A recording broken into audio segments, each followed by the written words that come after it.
try to be productive on the administrative stuff.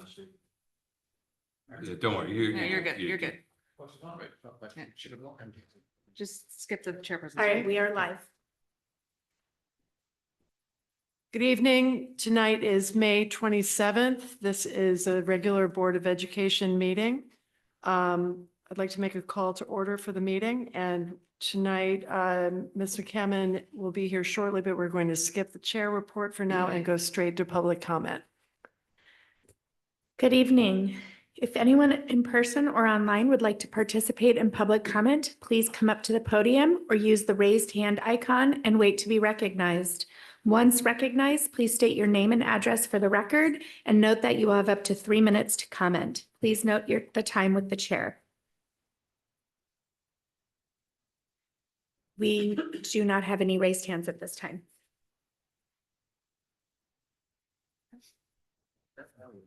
I'm fine, thank you. Thank you for getting us started.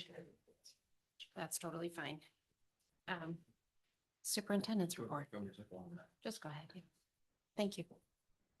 Good evening, everybody. Thank you for being here. I want to thank the members of the community that attended last week's Stop Hate Together event hosted by the town. Please know that your presence was very much appreciated and your partnership matter and make a difference. So thank you. Just want to recognize our students over here, particularly Brenna, who received quite a few accolades on the senior scholarship and award ceremony. It was wonderful to see the very best of our school district on display, and also a huge thank you to the generosity of our town organizations for the many thousands of dollars that they give out in scholarships. It's just a wonderful tribute to Darien Public Schools and the excellence that we are known for. So thank you, and well done, Brenna. Congratulations to you. I know your internship underway, so I'll let you talk to those. Good luck to our DHS Unified team. I think they are playing a spring tournament tomorrow at Fairfield Ludlow High School. All the field days and recognition ceremonies are underway, field days especially. Thank you to members of our CDSP, PTOs, musical organizations, musical parent organizations, everything that has been going on and continues to go on. It's just wonderful to just to see the excellence on display, our kids so engaged and our staff and our parent community. So thank you for that. The arts, just to show the art show at the middle school is going on tour to the Dairy and Nature Center. So it will be there most of the summer. So if you get a chance to swing by there, you can see that. ESY schedules have been sent out. The transportation, actually, if you have any transportation questions, but many people here can answer them tonight. Transportation updates will be communicated this year, I believe, by the drivers with personal contact with phone calls home. So look forward to that. Registration for the summer school enrichment programs is presently open. The summer school and extended year programs will commence on June 30th and run to July 25th. Then we have a couple of weeks of bridge programming. Just upcoming meetings. The Facilities Committee on Friday the 30th. The administration is suggesting that, recommending that we defer that. And certainly the board can comment on it, but the Ox Ridge curb cut, the food waste recommendation, the food waste recycling program, and the transportation. Transportation is here this evening. There was an executive session discussion prior on the Ox Ridge curb cut, and the food waste program is underway. Processes are taking place, but there's just not enough to bring to the table. July 26th is when we need to be doing something by. The facilities and Amy are working on with members of the community and also some of our vendors. So when that's ready, they can bring it forward. But it would be the recommendation that we reconvene again in the fall. But that's up for the board and the subcommittee to make that decision. The meetings are, as have been communicated, curriculum committee meeting on June 4th. Next regular meeting, June 10th, and the finance subcommittee meeting on June 19th. Great. Approval of student representative reports. Brenna and Ryan. Good evening, everyone. Our seniors are officially into our second week of our internships. I hope that everyone's going swimmingly and hopefully not missing classes too much, as well as coming right out of AP exam season. We hope everything is going smoothly for all of our, I guess, freshmen, sophomores, juniors, and seniors who just recently went through those grueling exams. Theater 308 just had our, I think, largest student productions yet to date. I think we had 11 shows, some of which were written, but all of which were directed and produced by the students. So hats off to everyone. Some great moments and performances there. And we continue to be moving through the last few days of our calendar. Yeah, just building off what Brenna said, many of our students begin their finals next Friday, which is insane to say. Our junior prom is next Saturday, May 31st, so hoping to see a lot of people there. And tonight, our girls and boys lacrosse teams both have their FCAC matches, along with our boys baseball, girls softball, and girls golf. So hoping for some great things from them, as always, but not too worried. We got some great teams out there. Thank you, guys. Fun to hear. Approval of the minutes. May I have a motion to approve the following minutes of the special and regular meetings held on May 13th, 2025. That's Robin, seconded by Dennis. All those in favor? That's unanimous, and we have, So there's one quick, John was here for a vote that I didn't record, so. Okay. All good, as amended. as amended, thank you. All right. Thank you. I approve. Thank you, Dave. Okay, board committee reports. John? Trying to figure out which date we met. May 15th, the board of, the finance committee met. We discussed the surplus, non-lapsing account. The consensus was for the superintendent to come with some recommendations from him and his cabinet, and we'll talk about that later. Nope. With that, we'll move on to presentations, discussions, and possible action. We'll start with an update on transportation.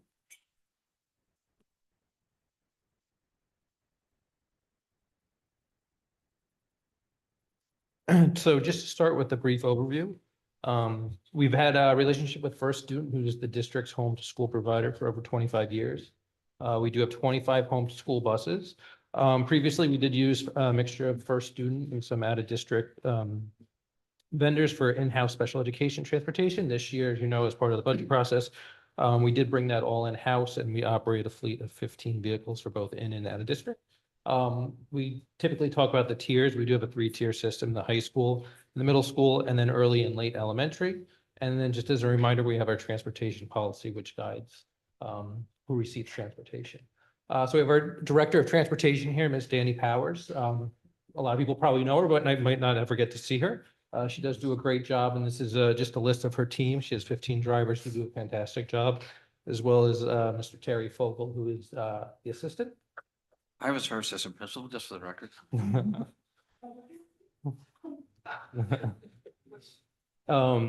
For transportation, we have talked a lot about costs for transportation. You can see the home to school transportation, which are those 25 buses, will grow by about $1 million over the next 4 years. And that's really driven by the driver shortage throughout the state, increases in wages paid to drivers, and benefit costs to drivers as well. And then you can see the in-house versus the contracted cost for special education transportation. And so next year we will, with this model, save about 1.1 million. We have the district and the town has committed about $1.18 million in vehicle acquisition costs, whether it be the Suburbans, the Sprinter vans, or the Type 2s, or the wheelchair vans. And so the town, including from fiscal 25 through 26, will see their investment returned in full by the end of next school year. So it's a 2-year payback, which is a little bit ahead of schedule, and that's largely due to some of our drivers didn't receive benefits. We did end up getting 3 Sprinter vans as opposed to 5 Type 2 vans when that initial calculation was done. So the payback was about a 2-year payback. Oops. We did want to just highlight that all our drivers do get training. There we go. All our drivers have to have an endorsement, whether it's an S, a P, or a V. They all get classroom training, supervised training, and then a slew of other training, whether it's mandated reporting, They get some special education training, emergency evacuation, student management, bullying, and other items like that. If we look at ridership, we have a population of 4,600 people. 4,600 students, about 3,300 are eligible, and that's based on the Board of Ed policy with the walk radius. And typically about 61% of that 3,300 actually take the bus on any given day. So we are transporting about 2,000 students every single day. Ridership ranges from a low of 183 at Royal to a high at Middlesex at 527. We do typically see, as most districts, that middle school does tend to see the greatest volume. They're obviously the kids who can't drive yet. They're also the kids who probably tend not to want to be driven by their parents, like in elementary school. So you do tend to see higher ridership at a middle school compared to an elementary or a high school. Home to school. So starting next year, the district is starting their transition to propane buses. So the Connecticut Clean Air Act does require that school districts either transition to propane or electric buses by 2030. And so we are implementing a phase in of 5 buses a year for the next 5 years in order to get to that. We went with propane for a couple of reasons. One, the bus depot in Stamford does not have the infrastructure for electric buses. Electric buses are also more costly. And so propane buses are used in a couple districts in this area, including New Canaan and Norwalk, and the fuel cost for propane is less expensive than electricity. We do typically try to publish routes about a week before school starts. It does take a while to get all the routes together. As you can see, we typically try to keep the students on the bus for an average of about 30 minutes per bus. We have a certain amount of time in between tiers, which also determines how many kids we can actually have on a bus. There's 45 minutes for the middle school and the high school, and about 35 minutes at each elementary school.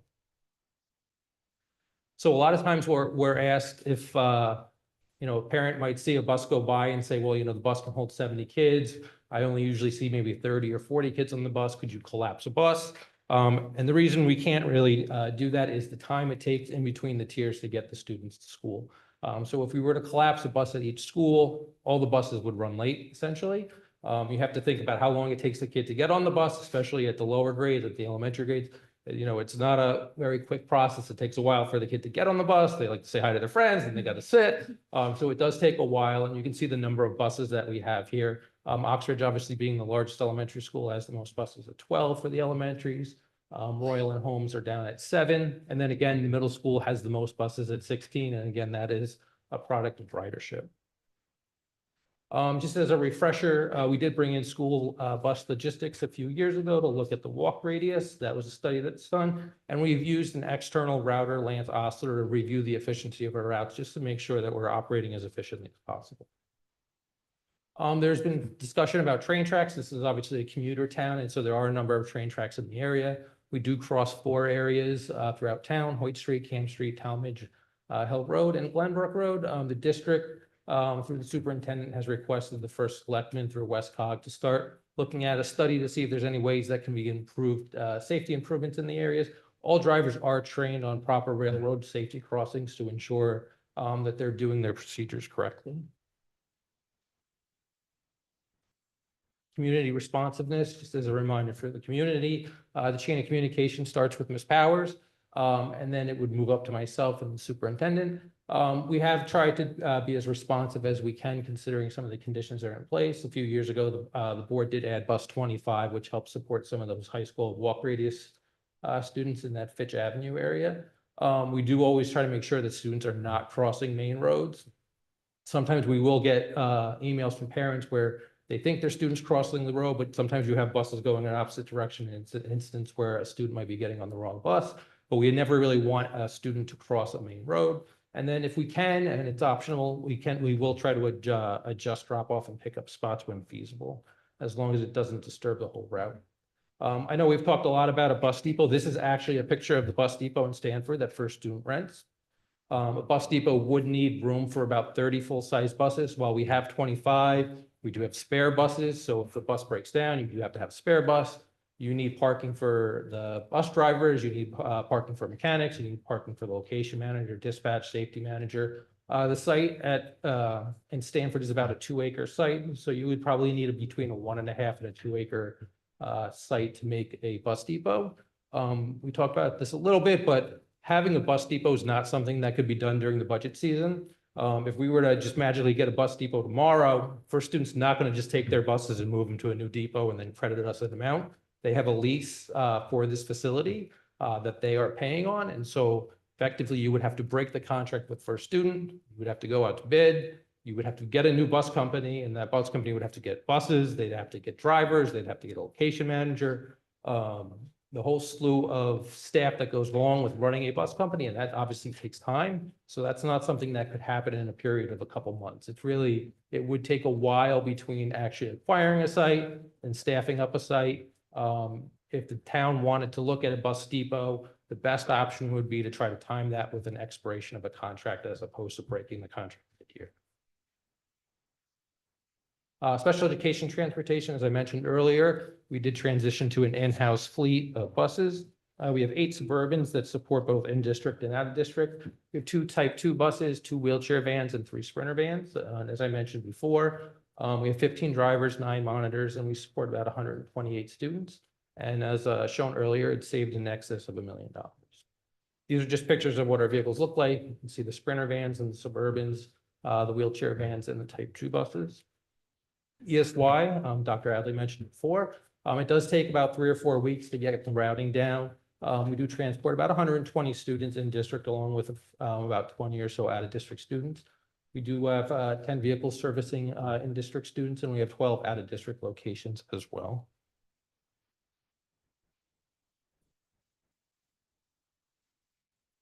Magnet schools, we have about 15 students who attend magnet schools, whether it's the Center for Global Studies, Rogers International, or the Academy of Information Technology and Engineering. The district does not currently provide transportation for magnet school students. Athletic transportation, we do have Mr. Manfredonia on Zoom as well. You can see in the chart below, we do try to operate as efficiently as possible, but again, athletic transportation, just like home to school transportation, is a growing financial cost due to the cost of drivers and driver shortages. We do spend the lowest amount per student, but you can see everybody's kind of in that same ballpark of 190 to 220. The biggest challenges we have is First Student only provides 3 buses in the afternoons, and you can have as many as 13 athletic competitions happening at once. It's not viable for First Student to increase that number from 3 or more. When we had contract negotiations, we were trying to push them as high as we can go. Anything above 3, they were willing to just walk away from the district entirely. The problem is that school gets out at 2:30. They need those drivers also to pick up the middle school kids, the elementary kids. Having a driver just kind of on standby to do a route for athletics is not really cost effective for them. And so when we can't get a First Student bus, we do get charter buses or coach buses. Ways we've created efficiencies. We do use the home school buses for in-town facility drop-offs, whether it's the Y, Weed Beach, or Cherry Lawn. We have combined teams on buses when traveling to the same towns, if that's an option. So smaller teams like baseball, basketball, volleyball, tennis, things like that. And then on occasions, you do have parents who drive their students to smaller trips as well. Okay. Thank you, Rich. I appreciate that. Yes. Can I just ask just a wee quick comment on, we restructured a little bit some of the, the organization, how that sort of, I hadn't asked this before. I just wanted to make, just for the board perspective, because we did a wee bit of restructure for productivity and responsiveness and so on. Sure. So it starts with Danny. She's the Director of Transportation. She has Terry, who's her assistant, and Terry focuses primarily on the in-district and out-of-district special ed transportation. And so they're really a team that kind of goes back and forth. Danny handles the predominant amount of any issues we have or concerns from parents about home to school transportation, but also with special education transportation. And then they're also in charge of 15 drivers. And so as we said during the budget season, it is running like a mini bus company. We're running 15 buses every day. It's about 212 days, including ESY. So the idea is the first point of contact for the community would be Danny or Terry. And then obviously, depending on the outcome, it could always get escalated to myself or Dr. Ed. Okay. I think because this is such a broad-based topic, maybe we can sort of take it set of questions by set of questions. So maybe staying on this question of the restructure, Does anybody want any more information about community responsiveness, how the restructure works, financial side of it? Anything on the restructure? Go ahead. I think this would go under community responsiveness. I don't So have to be too strict. so this year, I believe it was an opt-out or everybody, like, last year was what is it? So previously, so starting in COVID, we instituted an opt-in Okay. policy, and that was largely because we had to know who was on the buses. So we actually had to track who was sitting on the buses, around where they were sitting on the buses. This school year, we eliminated the opt-in, opt-out. The reason we eliminated the opt-in, opt-out is most parents just didn't actually remember to opt in. And so what would end up happening is a couple days before school, we would get frantic phone calls, emails from parents saying, I didn't opt in my kid, I need transportation. And you literally couldn't get back to the people in time because your inbox would be full. You couldn't get them back in time. It created a lot of angst and concern in the community. It wasn't done for like efficiencies or cost savings. And in the time in which we did it from COVID until we eliminated it, it didn't result in any elimination of buses. It didn't eliminate any reduction in cost. It really simply started as a process of having to know who was on the buses. And because of the issues with parents not being able to, give their information or forgetting to give their information, the concern amongst a lot of parents who called was, oh my God, my kid's not going to be able to get to school now. I have to work. How am I going to get my kid to school? Danny was working probably till midnight or 1 o'clock in the morning trying to get back to parents. And typically what would happen is her email box would be so full, by the time she got back, they've already sent 2 more emails saying, I haven't heard back from you. And so just operationally, it worked better without having to have it. And there was no cost difference There between. was not, no. Other questions related to this area? I Okay. have one financials. So Rich, you look at that slide with transportation costs over the 3 years, the significant increase, like 10% a year. Talk a little bit about the dilemma where we sit in, given that we don't own a property for a bus depot. So in the area, there's probably about 4 primary vendors for transportation. There's First Student, there's SDA, which is in Wilton, there's Durham in Norwalk, and there's All Star Transportation, which is a little further up. So every year the districts put it out to bid. There is no interest in actually submitting a bid other than First Student. So DATCO is another one I didn't mention, but they're in New Canaan. DATCO has explicitly told us they're not going to bid because they don't have anywhere to park their buses. STA has said the same thing. You don't have anywhere to park your buses. We're not really interested in bidding. And so what ends up happening is you submit an RFP and you have one bidder. We are obligated to provide transportation. So you have a marketplace of one and nowhere else to kind of go to. One of the reasons the special education transportation model works so well is we created our own market so that we could essentially outbid for a student or outbid some of these smaller companies that did some of the out of districts.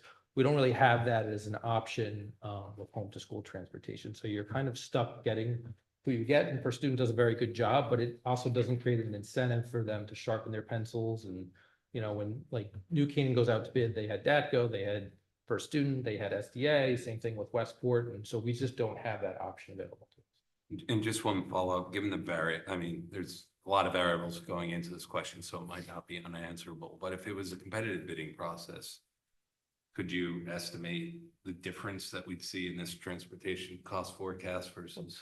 Obviously it would depend on the wages for everybody else. We did ask when we put out to bid how much First Student was paying for their lease in Stamford, and it was $500,000. So A year. yeah, so one would assume that you are going to get something in that ballpark if you were able to park the buses. Now, that's not free. Either you're going to have to find a space in town and rent it out, and you're going to have to factor in whatever that rent would be. The town would have to buy a piece of property and rezone it and maybe do some investment into the property. So it's not a free and clear $500,000, but it's about $500,000 a year that they're paying to have those bays there and the ability to park and transport. I'm sure that if we had a depot, we would get more than just First Student that would bid. Whether or not a DATCO or an SDA would come in that low would be interesting. Staying on finances and I guess the depot. Yeah, so I guess building on the depot question, what has the conversation been with the other town bodies about this process? And is there any interest from the other town bodies about pursuing this? They're aware that there's a need. Steve Mulvaney, I know, is constantly scanning for it to see if he can find a spot. I think I think we would have the support of town bodies if and when we're ready to actually do it. But I think we would need to figure out what the timing is and be a little more committed beyond just we think it's a good idea. So a lot of what you get in other communities, bus depots are loud and they're loud at a time most people don't want it to be loud. Yeah. The buses are starting to gear up at 6 o'clock in the morning and, the buses aren't quiet. I mean, just in the lot in Stamford, we hear the complaints from the neighbors in town saying how awful it is to hear the buses, rolling out at 6 o'clock and all the activity that goes on. So you have to, realize that could be an issue if it's in a residential area. And again, the timing is what's important. So when we put out to bid the contract here, we had results in like November, which was the one bid that we got from First Student. So you would really need to know what direction you're going prior to even pushing out a budget.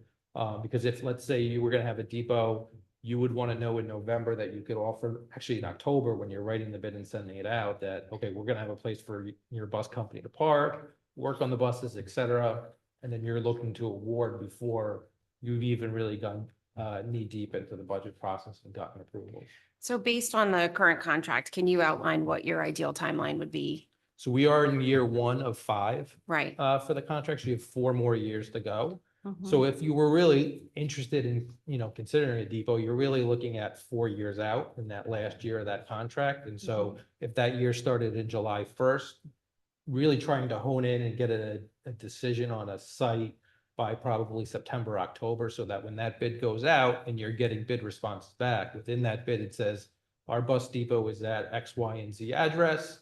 You'll be able to provide, parking for your staff and the buses, et cetera. And then we would have results in November, December timeframe to make a decision on who to award. But again, running through the financials in my head right off the bat, we're talking about $500,000 a year savings, give or take, Right. plus the competitive bidding process that could yield even larger savings. Looking at other fellow towns that have bus depots, how do we compare cost per student? Do you know? So we are higher. So we are higher than Westport. We are higher than New Canaan and Weston as well. Some of that has to do with, the number of buses that you have, the wages and whether or not. So some locations don't offer benefits to drivers. Darien does offer benefits to drivers, and that's an ability to attract drivers. So we're not sitting in a situation where we have a driver shortage. So there's been a lot of districts, especially in the last couple of years, that have had to send out messages to parents. I know in Newtown, as an example, it said, sorry, we can't pick up your kids today. We have no bus driver. Parents, you have to drive your kids to school. And so that's, an effort to kind of avoid that. But we are kind of near the top end. Us and I think Greenwich are kind of high. Okay. Any other questions on this topic? Go ahead. So if we had a depot, could we have more than the 3 buses and maybe alleviate some of the athletics, or maybe make our walk radius a little smaller? So the choice of a walk radius isn't really whether you have a depot or not. It's whether or not you want to put money into buses. So if you were to reduce the walk radius to, pick a number, you need more buses, right? And so the Stamford lot can certainly accommodate more buses, but you have to pay for the bus, right? So every bus is about $110,000. The more than 3 buses for athletics is not something that's going to change whether you have a depot or not. Again, it's not really a money maker for First Student to have a driver who's only available at, let's say, that 2:30 timeframe to drive. What they really want is that driver be able to do all 3 packages, which means, the high school run, the middle school run, the elementary runs. Most districts across the state have kind of struggled with not having available drivers for athletics. Before COVID, were there more drivers for athletics? So you weren't really getting more than 3 or 4 for the most part. What we saw in previous years prior to this year. So this year we have a 3-driver guarantee. And so what that means is they have to provide us 3 drivers. If they fail to provide us 3 drivers, we can fine them. In the past, what it would be is we're aiming for 3 drivers, but this year, sorry, we can only get you 1 driver. You're kind of on your own for the other 2. And so you kind of fill that gap with whether it's like charter buses, coach buses, things like that. So we built into the contract, kind of have that hard and fast 3 driver guarantee. Dennis? Can we go to athletic? Just, it's kind of a cost question, I think. Parents driving students for trips with smaller student participations, does that happen in the other towns which you reference as well? I don't know if Chris is, I believe it does. I don't know if Chris is on, wants to speak to it. I'm here, Rich. I had the question. Can you hear me though? I'm at a lacrosse game. We can Can hear you you. hear me? So to answer the question, hopefully you can hear me. Yes, it does happen in other towns as well. Smaller teams will, have parents drive versus, getting an entire bus. Thank you. Other questions on cost for bus depot, Katie? Thank you. Yeah, I just want to say that, thank you for the presentation and for the conversation. I think that this is, a big driver of the budget, and, I appreciate the timeline that you laid out especially, but I do want to just implore the board to keep this top of mind and to, be cognizant of the timing and the conversations that we need to have with other town bodies, because it really is material money. And if we can, find $500,000 that we can put back into student programming over busing, I'm all for that. I am curious just about the slides, and I might be missing something here in terms of first student providing the drivers, but then we also have drivers and we offer them benefits. I'm curious what has been done in terms of recruiting drivers, specifically, evening drivers. I mean, I can still remember Don Johnson, the cutest, like old retired guy who drove my volleyball bus in all of high school. Is that something that we have an ability to kind of, recruit for ourselves? So we recruit for the 15 drivers that we have for special education. Danny's done a great job of, to be honest, coaching a lot of first student drivers that have built our team. So first student on their side does offer bonuses. They offer like perfect attendance awards, things like that. But they are also a unionized group. They're part of the Teamsters, right? And so there's only so much that they can do within the confines of their contract.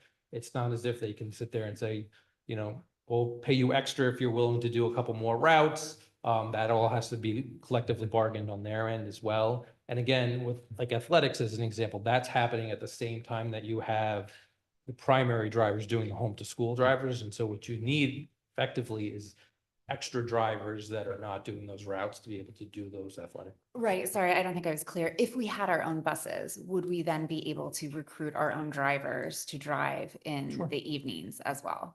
If they were willing to, yeah, sure. But do you mean that we would purchase buses in addition to the depot? Is that what you mean? I'm not really outlining a plan. I'm just trying to understand where some of the constraints are and how we might think about Sure. them going Okay. forward, like what I mean, the might one- be a barrier versus what might be. The one thing I would solution. just say is, like, if you were to look at like our 15 drivers, and if we were to say, you're driving 8 hours during the day, would you, work, at night to maybe do, let's say, an athletic run? So the only thing that comes into play is now you have to pay them overtime, because obviously it's over 40 hours a week. And so obviously at time and a half or double time, depending on what it is, it does change the financial equation. I appreciate that consideration. Thank you. Good. Yeah, and just following up though, the town, there's not a recommendation, or do other towns buy their buses also? So there's only one. I'm talking about the big buses. I'm not Yeah. talking about the small.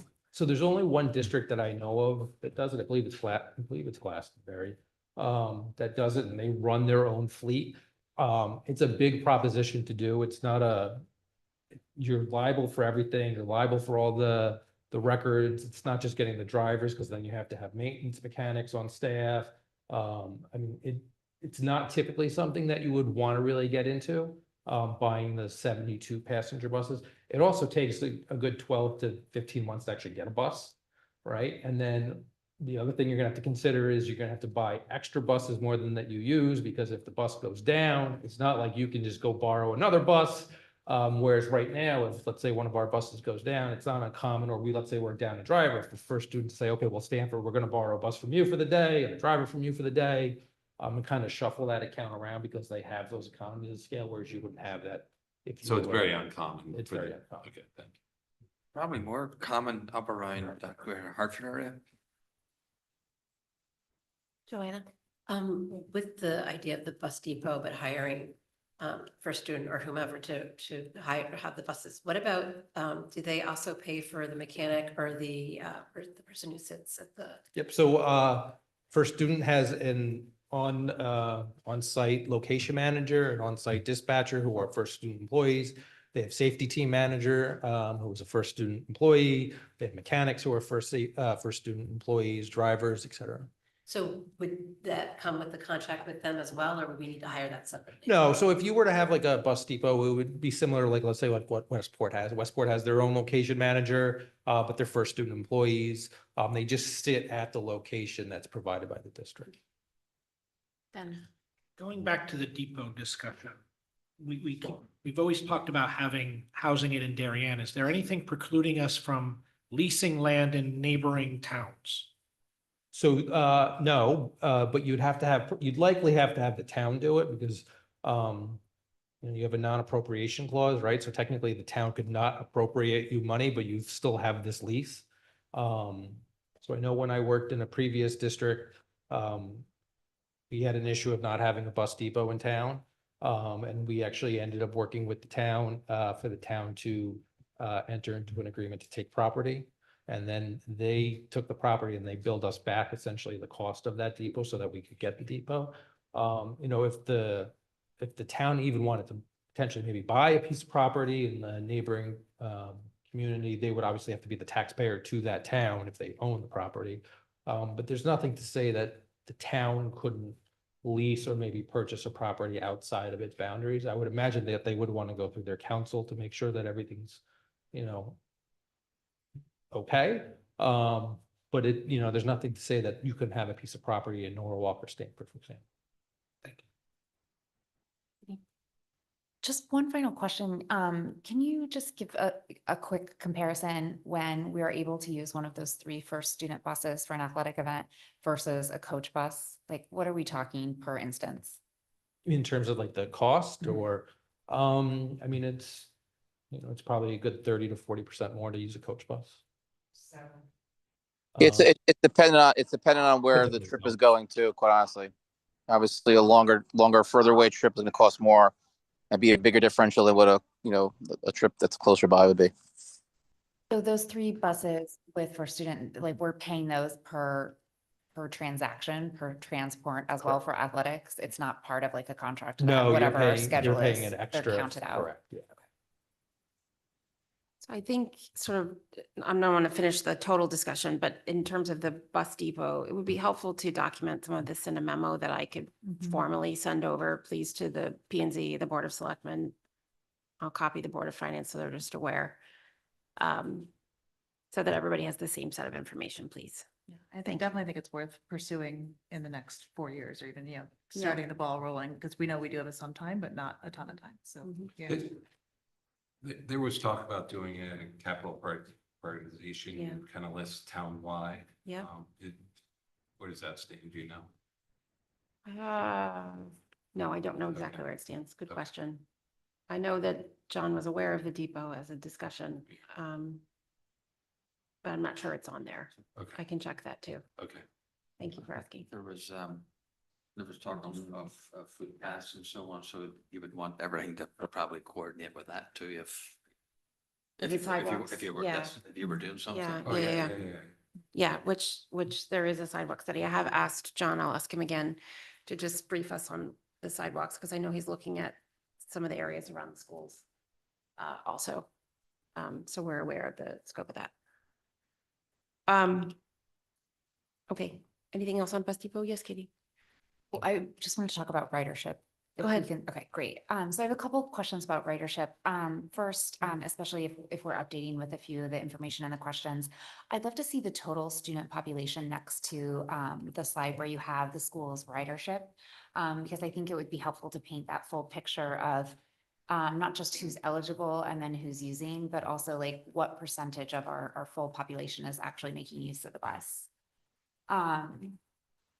Additionally, I'm really curious about the intersectionality of some of our busing issues. For example, I'd be really interested to know about tardiness rates at the high school in particular. I think a lot of people can probably attest from personal experience that, you know, the minute that you get to that loop changes dramatically with how long of a line you're in. And, you know, with buses and, you know, with the fact that I think probably, I'll speak from my own experience, you know, a lot of people are driving students because the high school starts very early and they don't want their kids to get on the bus, you know, at 6 a.m. So how many kids are tardy because of, you know, the traffic, because of the earliness of the bus route, all of those kind of things? I think it would really benefit us to look at this from multiple angles of how it impacts our students and, you know, the way that our buildings run. I'm also a little curious just about general, you know, how does our ridership compare to the other districts as well too? Like, are we within the same range? Are we low? And then one last question on ridership is the determination of the routes and the stops and I know you had like the slide on collapsing. Is that all coming from First Student? Is that coming from? No, so we use a program called Versatrans, and so we don't use First Student for our routing. We do our routing ourselves with the help of a consultant named Lance Osler. But there are some districts that will contract with, let's say, First Student. They have something called First Planning, which will do the routing, but all of it's done through Versatrans. So sorry, you have a consultant and then you also have Versatrans. That's the program that you use? Correct. Okay. There were a couple questions in there. Is there anything that you have answers to off the top of your head? I do not know about the tardiness, and I'd have to really kind of dig into what other districts do for ridership. I would imagine the breakdown, and we can check in terms of like usage of the buses. Like I said earlier, most districts do tend to see middle school kids use the buses more. Again, you know, the older you get, you don't want to go in with your mom and dad to school, and the older you get, maybe you can drive, and so maybe you're going in with your friends or you're driving yourself, and so it's not unusual to see lower usage at the high school.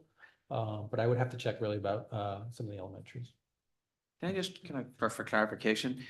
So it's probably easy for us to track how many buses are late or whatever, right? That's easy.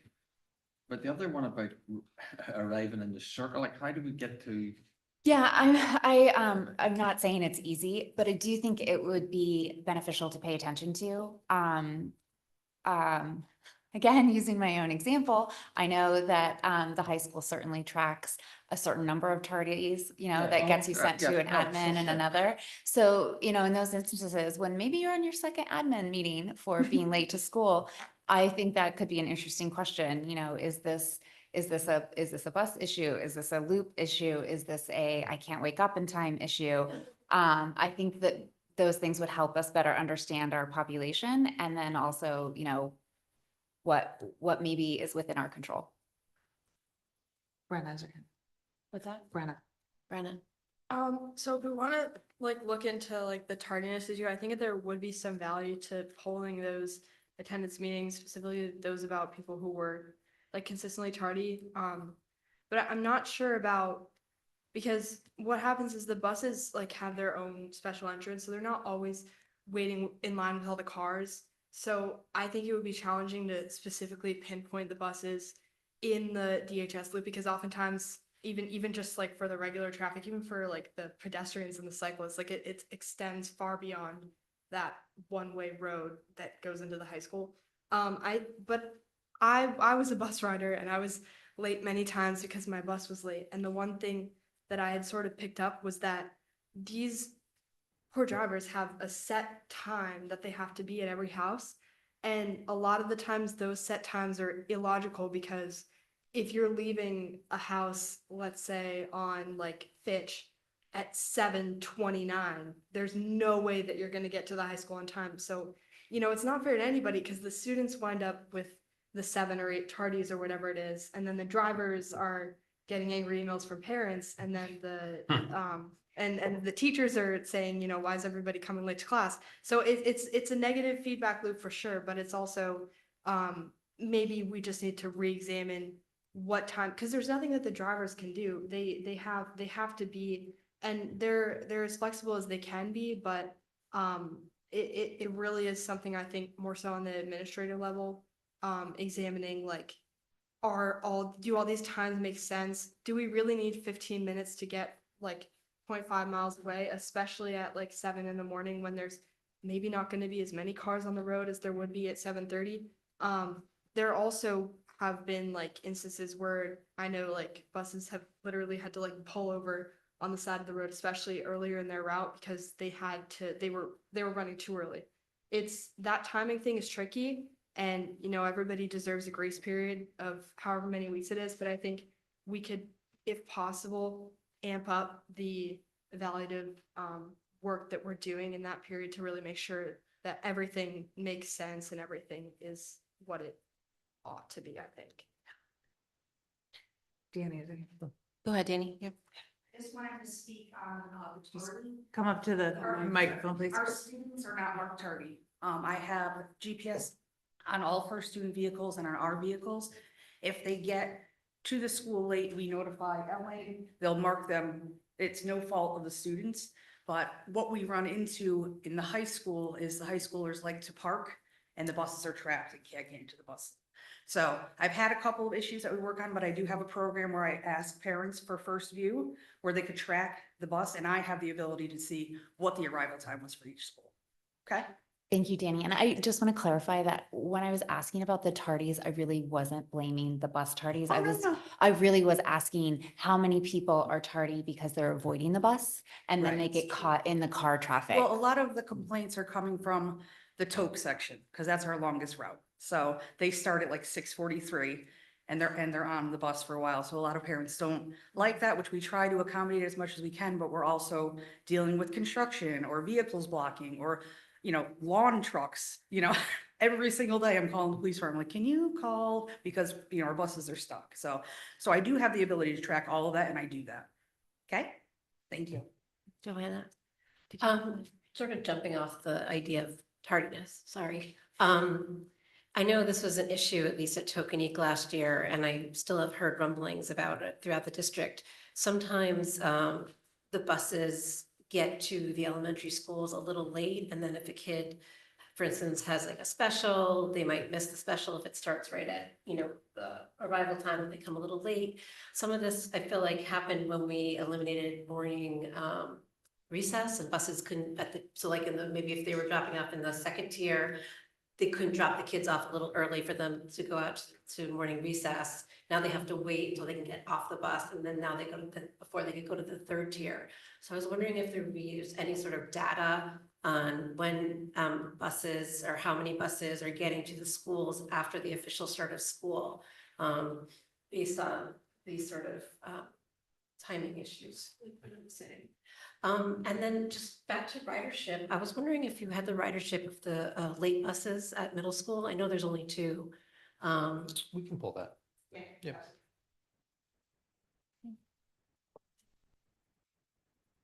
Anything else on ridership? No? Okay. Wait, can you walk us through this magnet school slide? What are the implications of it? A little bit more detail. Sure. Of what other districts do, et cetera. Sure. So we have about 15 students who are at magnet schools. There are, I believe, 3 locations. We don't have a large population that go to magnet schools. So for example, CGS, it would be a bus ride of 1, for example. We don't have the infrastructure or for a student to be able to do that. And so you would be looking at like a third-party provider, similar to what was used for out-of-district transportation for special ed in the past. And so for that, you're paying between $450 and probably $500 a day to transport a student.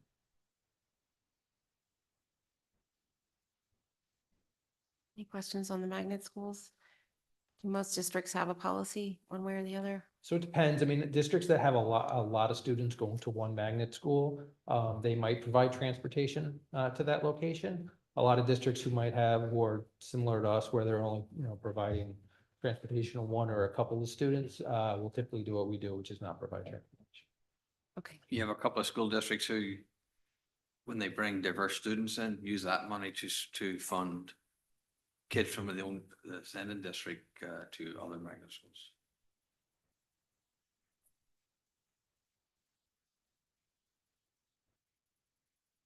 Okay. Any other questions on transportation? Sorry, thank you. This is sort of what's part of transportation and not, but, I know 5 years ago, there was a consultant that examined the walk radius to school, or so the busing radius to school. And there were like a lot of options, and it was in the middle of COVID, and, sort of just tabled it because it didn't seem to be, for many reasons, but I didn't, I was wondering if there's an appetite or an ability to look back at that. Or also along with that, examine some of the policies that we have, especially like with high school and middle school kids. They're not allowed to ride other buses, or if they're not technically, like if they're within the 2 mile radius, the 1.5 mile radius, but they could walk to a bus stop that they're not technically assigned to. The kids sometimes, sometimes they do it, sometimes the bus drivers can't get on. I'm just wondering if there's any discussions to be had over that, what availabilities or reasonableness, is 2 miles still reasonable? How effective is the bus 25 been? And how many of the students, actually Dennis asked this question because I just rewatched that movie, that are actually walking to go into the traffic, and the oval question. So is there any way we can sort of reevaluate some of that information along with the policies? I mean, I think we can always put it on the board agenda if that's what we're interested in.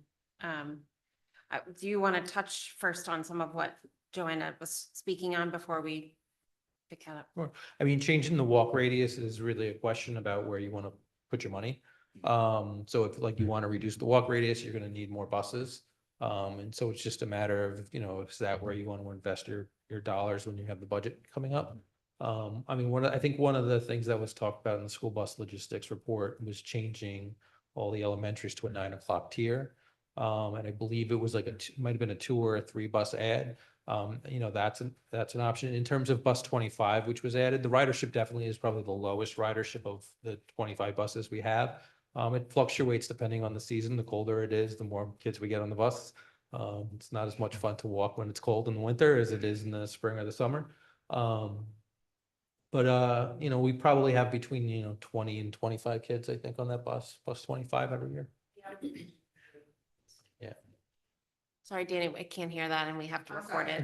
I said usually the afternoons are busier for bus 25, depending on the time of year, Okay, if it's cold or not. thank you. You could certainly piecemeal out certain aspects of this, like the walk radius or so on. I might recommend if you're going to look at all of this, do it all comprehensively and it's sort of planned out, as opposed to just taking the walk radius and looking like, because then you've other variables to consider, so you might as well consider all of them at the one time. I don't disagree with that. I'm just, sorry, I jumped in. If there's a savings to be had by having a bus depot, could that be offset by, could we use some of those savings to reduce the walk radius? Just trying to think in a more global, comprehensive way might be a good way to do this. Katie? Yeah, I agree. I think that, I think it would behoove us to look for some of those synergies. We have been having a lot of conversations, in terms also of, our start times as well, has been a conversation, and, what would it look like to flip them? And I guess I'm curious, Rich, I know we've talked about this in the past, but can you remind me, the pieces that we're talking about and the cost associated, the timeline as we're thinking of all of these, a transportation study would be the next step, is that right? So if you were doing like start time analysis, for example, you would want to do a transportation study and, they would look at more in depth at ridership. They would look at routes. What are your options? So, as an example, most districts won't flip the timing in large part because they don't want elementary kids to wait at the bus, kindergartners to wait at the bus at like 6:45 in the morning. When it start, depending on the time of the year. And so when you look at the districts who have made that change with start time, Greenwich, which is now reversing their change in start time due to budget constraints, ended up adding a lot of buses because they started at the high school at 8:30. But they didn't want to have their kids, the youngest kids waiting at 6:45. New Canaan had to add a bunch of buses again.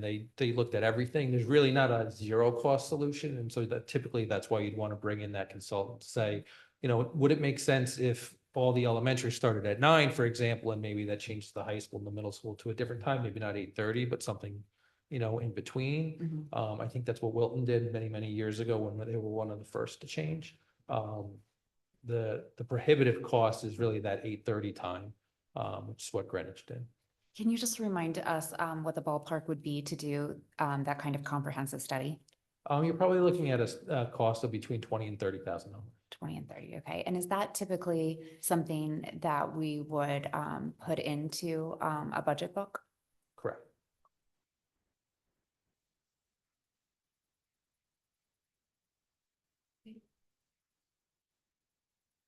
All right, any other questions on this topic? With that, thank you, Danny, for being here. Thank you, Rich, for Thank the you, Danny. work. Thank Thank you, you Rich. for Terry for whatever. Appreciate the time.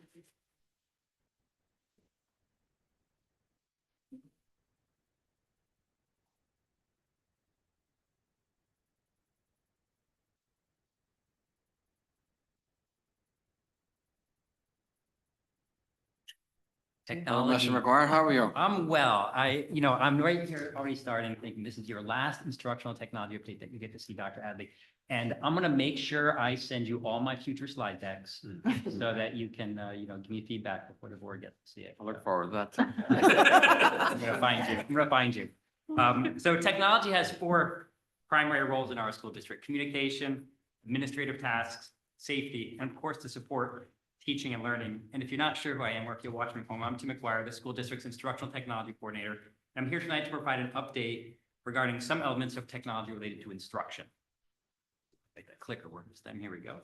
These 2 documents have been the guide and resources for my work here in the district. Tonight, I'll touch on elements of the Future Ready Technology Plan, including curriculum and instruction, budget and resources, and data privacy.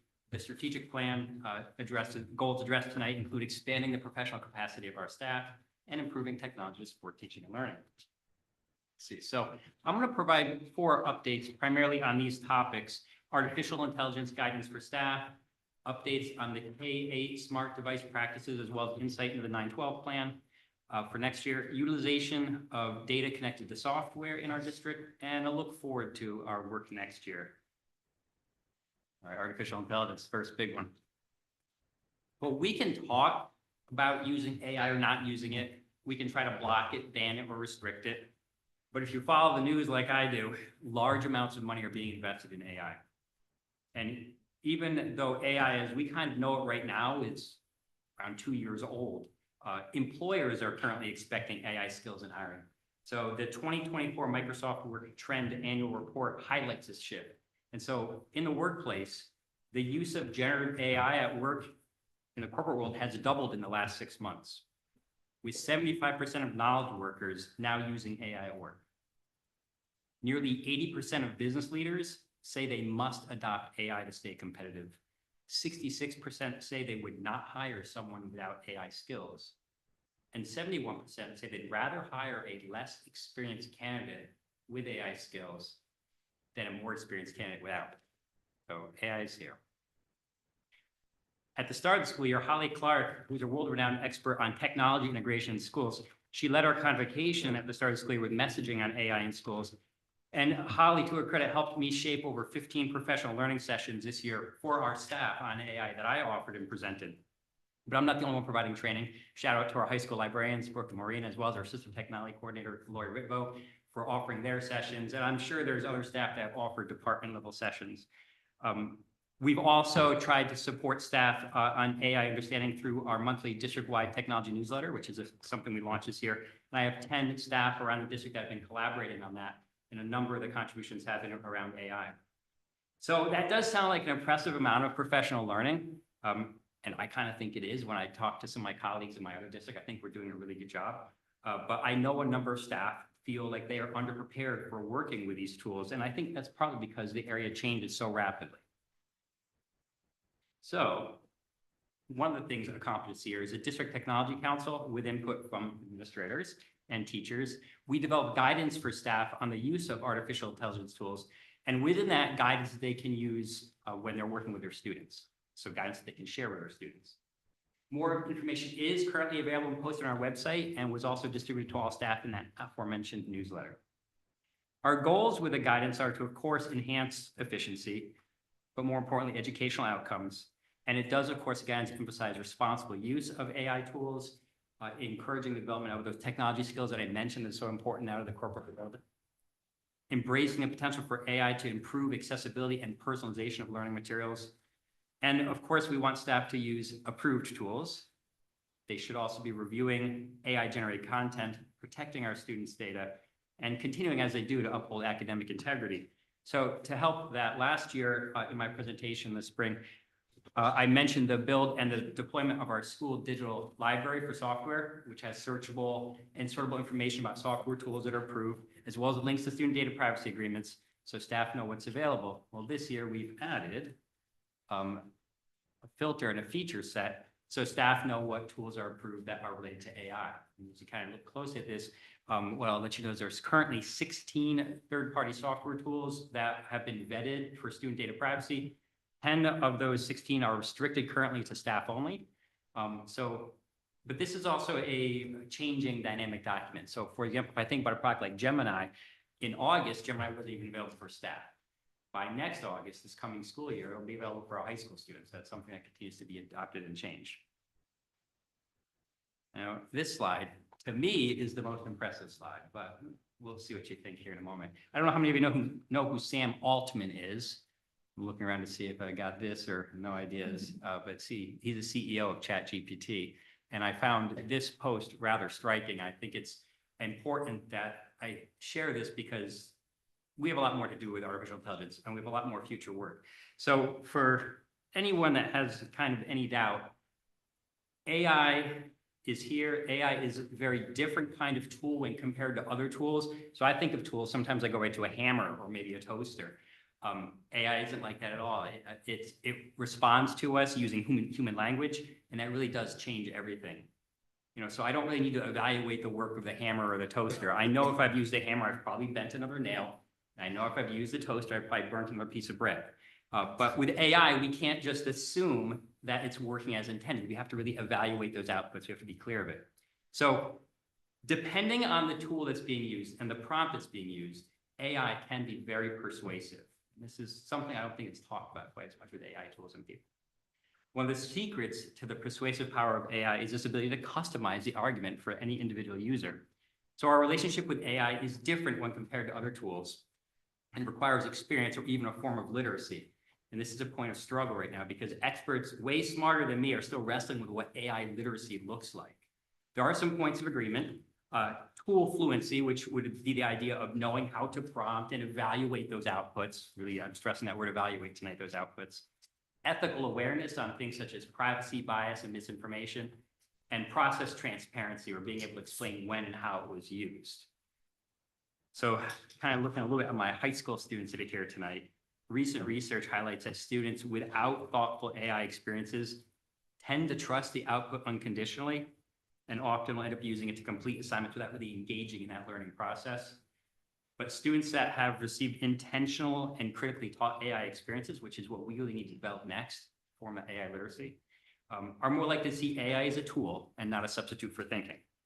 Those students will make better decisions and critically evaluate AI's output rather than blindly accepting them. So I look forward to learning a lot more about the president's initiatives for schools regarding AI and how it's designed to help with that AI literacy. So there was a presidential executive order in April that he released that's really meant to help. And hopefully by the start of next school year, we'll have a better idea what the guidance of that will be. Shifting topics a little bit. I provided information to the board early this year about personal smart devices, presentations in November and in January of this school year, as well as my presentation about a year ago, all contain kind of connected information. So as part of tonight's presentation and support of our goals around instruction, student privacy, and wellness, I'd like to provide a few additional updates on this topic. The KA implementation first. And just a reminder, you're looking at the slide and our practices. We would prefer that KA students just leave their personal devices at home, and we know that many of them do. But I've shared with some data before, so I thought I'd share some data again tonight. Last fall, we distributed a feedback survey, and this spring I did offer some focus groups for parents, staff, and middle school students. A handful of 7th and 8th grade students aside for a moment, they have different opinions. The feedback has been overwhelmingly positive. The elementary schools did not record any device confiscations in April, which was the last month I looked closely at the data. The middle school averaged 1.7 per day in April, which compares to about 2.3 back in September. So confiscations have and continue to trend down over time.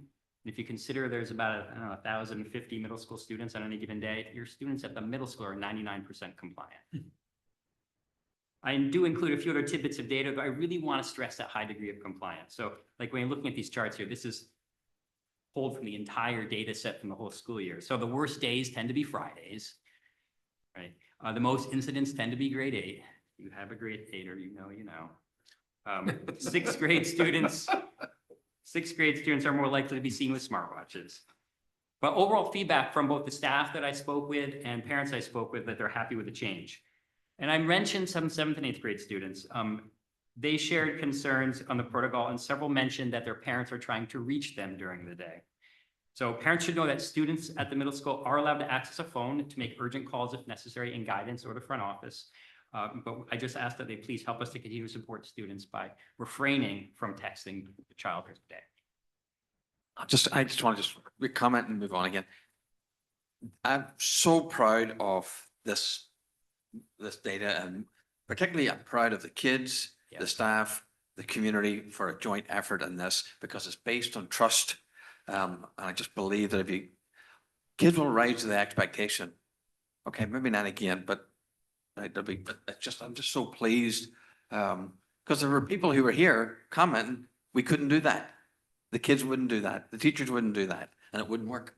Now, tomorrow it might not work, but so far, so good. So thank you. Oh, yeah, very much. Yeah. And again, thank you to the administrative staff and to the staff throughout the whole building, but also parents and students that do support it, which is the vast majority. Darien High School has been working on the topic of cell phones this year. Ellen Dunn and Keith Keeler, the assistant principals of the high school, have worked hard on this topic and are here to clarify any questions specific to their zone after I've completed the slide presentation. But I know, Ellen, you had to run from another thing to get here, so thank you. Thank you for being part of this. This chart is intended to outline the range of work that happened throughout the school year for the high school. After our board presentation in January, 2 subcommittees were formed to better address 3 core areas related to implementation that the original advisory council identified. So work around logistics included, but wasn't limited to, things such as evaluating product options like specialized lockers or pouches. They visited the Wilton's High School's pouch program, considering things like entrance and exit plans, as well as developing an initial pilot of pouches. And this work does overlap a little with the other committee that helped develop messaging that is heard and seen around VHS and rotated weekly. Parent communications, there were lessons offered to students in virtually every math class, as well as health and media classes, and a way for the day, along with, again, that pouch pilot program. Building administrators, I know they shared draft protocols with student leadership and council groups and staff. They had focus groups for both. They also received input and suggestions from all those constituents. And communication has been ongoing. It's happened through things like the superintendent's messages, these meetings, and school and parent organization newsletters. This table outlines some of those subcommittee activities I just mentioned. The communication will continue, and we recognize that there may be, bumps, but we are all moving in the right direction, and we're all committed to supporting this plan, which we believe is in the best interest of our students. So I'll give you a moment to read this slide. But in short, access to cell phones within classrooms at Darien High School is already greatly restricted for all students. The new protocol is really intended to address the less structured parts of the student day, such as lunchroom and hallway transitions. I think there might be some misinformation about current practices in the protocol implementation, along with the exclusion of the seniors. Linked is a frequently asked questions document intended to help start to address some of that. I think Cassie may have made some copies if people want to, or not to. Okay, well, anybody wants the link in the link is in the document, so you'll be able to open it from there. All right, moving on for a moment, make sure everybody's got a chance to read it. No, you don't need to do anything else. That's fine. We'll let it go. All right, next section. I want to provide some data regarding utilization of digital resources by students in alignment with Goal 7A of our district strategic plan. And also it's an opportunity for me to use spreadsheets, which is my favorite thing. All right. So what are those highly utilized programs? I shared some information similar to you all about a year ago on this. So what are those highly utilized programs? The chart on the left on this slide represents the top 12 instructional tools for our kindergarten through grade 2 band. The right side is upper elementary, grade 3 through 5. This delineation makes sense from the point that how some programs are assigned. So for example, Seesaw and I Know It, those are primarily K2 programs, YXL is primarily grade 3 through 5. And when you're looking at some of these programs, I want to mention like IXL, there's several different products of IXL. That's why it shows up on that chart more than once. When we look forward a little bit, the secondary level, as you look at this data, recognize again, this is counting user access. And if you're wondering how does this compare with last year's program access, actually, it's really pretty similar. You know, like if I really dive into it a little bit, things like Brain Pop and Google Sites is a little higher. Some staff are definitely using a few products alternative from last year. So for example, Edpuzzle and GimKit are more favored this year as opposed to Quizlet and Kahoot was last year. The high school data is an accurate pointer, I believe, to what is in use. I'll have the high school students clarify me if they think I'm wrong on this one, but so far I think they're saying, yeah, maybe. But as mentioned last, we have data limitations in that BYOD environment. So we have some ability to track how some of that work is happening, but when I really dive into actual screen time for them, that's a little harder to do at the high school. And that takes me to this slide. So how long are students actually on devices related to schoolwork? I averaged the usage for a 1-week period of the top 12 programs. I chose April 20th to May 2nd for that. The dark blue is what the software reported is average. So you look at that dark blue, those are really those thin bands near the bottom. That's what the software is reporting. I almost thought it was too low, so I did seek some feedback like I did last year from some staff to help me clarify. And we kind of feel that that little middle band is time on device not accounted for by software. Right, so the dark blue band with a little more time above that, but that light blue band is time where students are not on a district assigned device on an individual basis. So as the vast majority of a student's school day, they are not on a personal device or a student's assigned device. Please note that students in K4 do not have required digital homework. Some students in grade 5 and most secondary students do, and I think that's part of the reason why I see the time start to increase there, because this does capture time at home as well on homework on a district assigned device. I reference back to DHS, time's not reported here. That's partly because of the nature of the BYOD environment. I just not as confident in the time results. My conversations with staff have, and a few students from time to time have suggested that they feel that the time is similar to the middle school, but probably maybe even a little less time in the regular school day, but more time at home. And that was kind of my takeaway from those conversations. Now, this is an important slide to me. Hopefully you'll find it as important in a moment. This year, Dr. Alicia Dodd and I read the Mediatrician's Guide. This book is a wealth of information for caregivers about technology use, and it provides clear, concrete action steps. There's a quote I found in the book that I think is important to share because I know it is related to conversations that are happening in our community. So from the book, the best software for protecting your children against harmful content is between your child's ears. The best hardware is your dining room table, where they can go online while remaining present in the family circle, and model, mentor, and monitor them well. Be present in their digital life and keep the lines of communication open. Dr. Rich in his book also references the same screen time guidance that I shared here about a year ago in this table. If you cannot set aside time for the whole book, please consider reading the last chapter on ages and stages. I share that with anybody looking, ages and stages. So with that said, I want to let parents know that this month we changed YouTube for Students to a default of full block on student provided Chromebooks. Managing YouTube in the K-8 schools has not been a significant problem in classrooms, thanks to tools such as GoGuardian. This change is intended to help some families who struggle with YouTube at home on school assigned devices or staff without easy access to those monitoring tools. All right. Staff at all levels will continue to have full access to YouTube for showing whole class video when it's appropriate for instruction to do so. Staff may assign individual YouTube videos to students through embedding tools such as Google Classroom or Edpuzzle, but students will be unable to directly browse YouTube at home on school devices. And I want to give Jeff Adams and his team a shout out for hours of ideas and testing of options. There's brainstorming behind the scene that it's hard to articulate here, but we spent a lot of time trying to figure out what's the best way to approach this and handle it in the least onerous way for staff, as well as a cost-effective approach. All right. No State of the Union or shareholders report is complete without addressing what's on the horizon. So in-district initiatives and outside forces do have an impact on our instructional technology landscape. I had a big section on artificial intelligence, and we've done a great deal of work, but this is a fast-moving field, and I anticipate more work next year, especially depending on guidance that's released by the state and or the federal from the president's executive order. The implementation of the DHS cell phone protocol puts us in front of anticipated legislative actions and is well thought out, but new practices come with challenges. It's something we're going to keep working on. Considering budget adjustments made this year, there are a few tool changes coming. We are switching to Securely from GoGuardian. The tools have the same purpose and similar functionality. This is a cost savings for the budget. K-8 staff will be offered training opportunities in August and September. They'll actually feel confident that once they look at it, they're like, oh, this feels pretty similar. We are reducing another program, Nearpod, to just a handful of licenses for those staff that use the product frequently. Everyone else will go to a free account.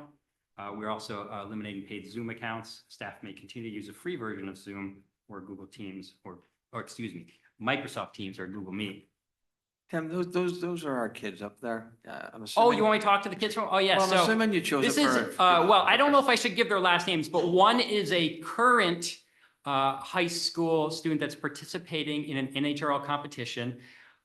She has, in this picture, just recently been defeated for the second time in the day. So her bot was, she was able to rebuild it in time to have it pass safety inspection, and she lost again. And she's talking to without giving away the suicide identity, she's talking to somebody she knows really well, family member, shall I say, that is also a former DHS graduate that now works for NHRL. I believe he's a camera operator. So change is a challenge. And one of the things I appreciate so much is how the NHRL group has embraced us, and our high school coaches have done a fantastic job working with them. And in fact, I believe they're still getting ready for another competition in June. I don't know if they've passed safety muster yet. That's what's happening there. So yeah, I thought that was like here we go. What do I do next? And that's what I know she's thinking about now. What do I do next? And NHRL is national. Oh, the National Havoc Robotics League in Norwalk. So our robotics high school team participates and competes there. And I could actually spend an hour just talking about all the great stuff that's happening on that. So I just want to know about the safety protocols. oh my gosh. Yeah, they actually have a safety team, and they go in, and if your robot is not appropriate, they won't let you go in It's the the ring. real deal. Yeah, they're weaponized. They are weaponized. So, all right. So I have thrown a lot out there. I'm wanting to circle back and say tonight I hit you with a lot about artificial intelligence, an update on K-8 smart devices and insight into what's happening at the high school, what the utilization of resources look like software side, and also what I think are some of the upcoming challenges. So I'm hoping you have some questions or thoughts, and we'll take from there. And Ellen and Keith are also here to help address anything that is not in my wheelhouse. Great. And I think we'll do questions by topic in the order Sure. in which you presented them. So let's start with questions about AI, please. Robin. Thank you for the presentation. The question I had after reading the presentation was, what's next? What are you recommending? And specifically thinking about that feedback and the quote from Sam Altman about how AI itself is persuasive. So how are we training our students Right. So in a way that will enable them to really understand and use that? there is a staff member at the high school I know that has started to do some really good instruction with its history students on that. And next year, when I anticipate Gemini being available for students, I think it's going to be it's going to be the right tool to start to introduce to students those conversations in classroom, how they can use it. And staff are also, as part of the guidance delivered to staff, is flexibility on how they approach AI with students, meaning they might decide that certain assignments are AI restricted. We don't use it for this, but they might have other assignments where they want students to use it maybe as an initial prompt partner or a thought partner to help them brainstorm a topic. Or alternatively, maybe they use it in a way to get feedback on some initial work. So there are a lot of potential uses in the classroom for AI. specific to developing that digital literacy, there's kind of like we also talk about digital citizenship. I think this needs to be weaved in a little bit with a lot of those conversations, because this is a lot to consider when we think about areas, not just how to use the tool, but also what might bias look like or what misinformation look like, and show them examples of that. At the younger levels, the experiences right now have been very much guardrailed. And so I don't know if it's appropriate for me to name particular products, but I already mentioned Gemini, so I'll also mention there's one product I'm a really big fan of, especially at the upper elementary and middle school level, called School AI. And the teachers can give students that chat experience, but it's very well managed by the software. The teacher has full insight to what's happening, but also does a really good job of not leading or persuading the students in a particular direction, but actually prompting them to think about their responses. So with the range of tools out there, partly we also have to help students identify what tool makes sense for what purpose. So if I'm going to do a presentation, I might want to use a Google slide. If I want to create a chart, I might want to use a spreadsheet. Similarly, there's certain AI tools that are better for certain tasks. And that's something else we want to help them with. Just a follow-up. Yeah. I mean, everything that you just mentioned is excellent, but how are you training staff then So to harness all of that knowledge and guide them Sure. appropriately? So my training this year has been handled in a few different ways. Certainly, we're offering tips and tool suggestions through our newsletter. I have done one-to-one tutorials when requested with staff. I've also done a number of at least 15 offered sessions. So I'll go to school before or after, or also during some more professional learning days or team level meetings, and offer training. At the secondary level, it's been mostly coordinated through department chairs when I've done those workshops. So those are sort of, I guess, to try to answer your question here. Sometimes I'm doing workshops with a particular subject group of teachers, like I did the math department or the social studies, or open sessions I offer one-to-one. At this point, kind of whatever the staff has wanted, whenever I get a nibble, I just go chase it. So whatever they want, I've kind of gone after. As far as providing the experiences, I've also worked with a few teachers to help craft those individual experiences. So for example, I go back to School AI. I worked with one teacher at the elementary level on using it for, it's a writing brainstormer for some of her students. And then we use the same tool with special populations of the students at high school as practice for job interview.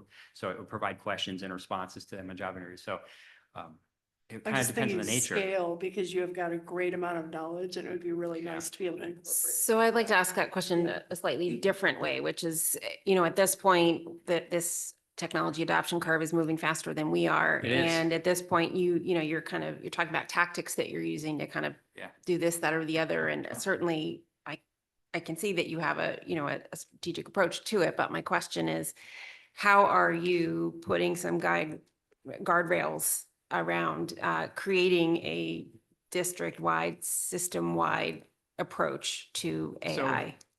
So we do have the guidance that I put on the staff website, and it covers a number of areas for staff as far as when they're considering using AI tools, what to look for. And within that is also reference to language they can use with students, as far as if they want to put it in like a course syllabus, or if they want to have a chart that they point to as far as when staff can use it.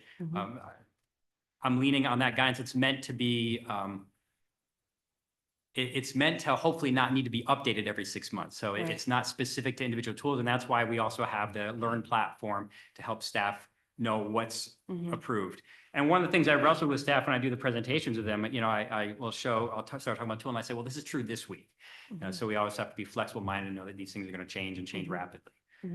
How are we going to get to the point where we don't have teacher one in AI, baby level, and versus teacher two teaching the same course, same grade, AI advanced? How are we managing that? Not that I'm saying it's easy. I think this is kind of a challenge beyond just AI in some ways. We want teachers to be able to customize the course for what makes sense for them and also for their students. So my role is really to try to, I think, help educate the staff on tools that may help them provide resources to students. And right now, some of my experiences with students have really, or with teachers, has really been about helping them try to find efficiencies in their work first, and then that'll bleed over hopefully more into their instructional side. So if I can help them say, hey, this is how you can, for example, translate this document really quickly, or change the reading level of this document really quickly. So they're making those customized materials. And once they start to realize how they can use it, that bridge will happen on its own. But for the staff that want me to come in to do direct lessons with their students, I've also been doing that. Okay. Okay. There's a piece of the question that I'm asking, and I'll open it to the floor, that's really administrative in nature. So do you guys want to, because, I think a lot of your job is consultative and Yes. but there is that enforcement piece and that sort of structure piece is really you guys over there. So is there anything you would add?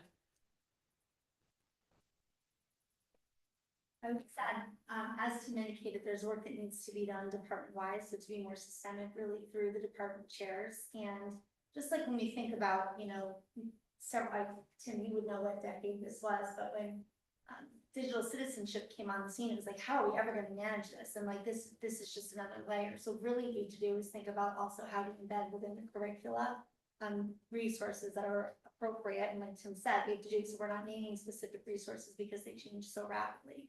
Really also needs to be done through curriculum and also professional learning planning. The technology plan is, I think, almost at its final stage. So I think part of it is engaging staff in that work to see what staff needs. I think you also need to think about readiness with regard to staff. You have some staff that are maybe more fearful and other staff that are very eager to jump in. So these are things that we really, I think, also need to explore with that tech committee. They'll help us find some of those answers. Okay, thank you, Sarah.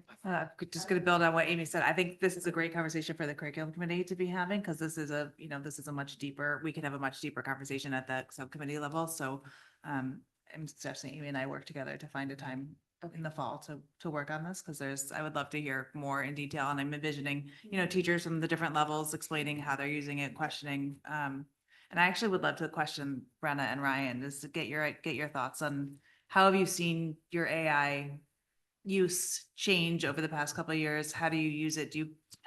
And don't incriminate yourself. Yeah.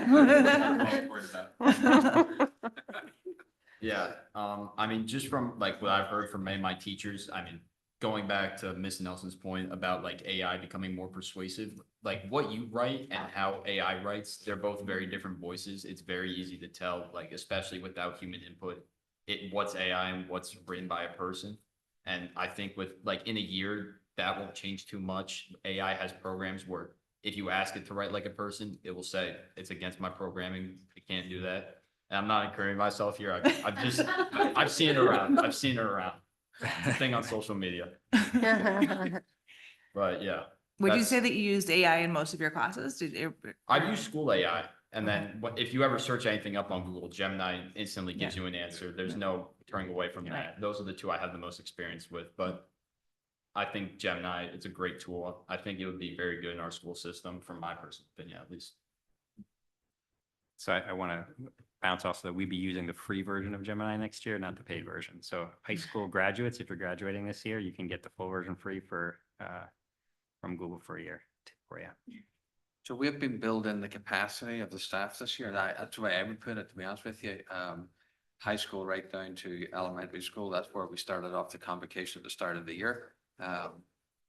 And through Tim and all his efforts and Dr. Fedigan, we've been literally trying to build capacity of people, learn from each other. It's been a year of that. There's competing forces here for professional development time, professional learning time. So it's not straightforward. I'm very proud of the staff actually of the leadership that they've exhibited in the classrooms and pedagogy wise, and even in the elementary school level in terms of how some of the teachers have courageously taken some steps to use it. So I would say it's a capacity building thing. I think we reduced the budget from AI and took that out. So it's just important we continue to support our teachers, give them encouragement. They'll make some mistakes along the way, but we just haven't been cognizant of that. We've developed some policy around it. So with Tim's leadership, I think we're in a pretty good shape with it, and what the status of where we are right now. Great. Katie, thank you. Thank you. Sarah, I just wanted to echo your comment about bringing this to curriculum. I think that it would be really helpful to have that facilitated with the department chairs and with Tim as well. I'd be particularly interested to see how teachers are incorporating this into their syllabus as well. And I'd also be interested to think ahead to how we are both looking at what universities are doing and also preparing our students for that. I can tell you that this past semester at NYU, I had a class that actually required the use of AI, just kind of recognizing that it's 100%. here and Yep. and there was a big responsibility component. One thing that we didn't talk about tonight, though, with AI that I think has become very topical, and maybe an idealistic way of curbing inappropriate use is the very large environmental impact on it. And so I would love to see that be woven into the conversation as well, just in terms of actions and consequences, both in academic work and learning, but also in how we use our tools and the toll it takes on our environment.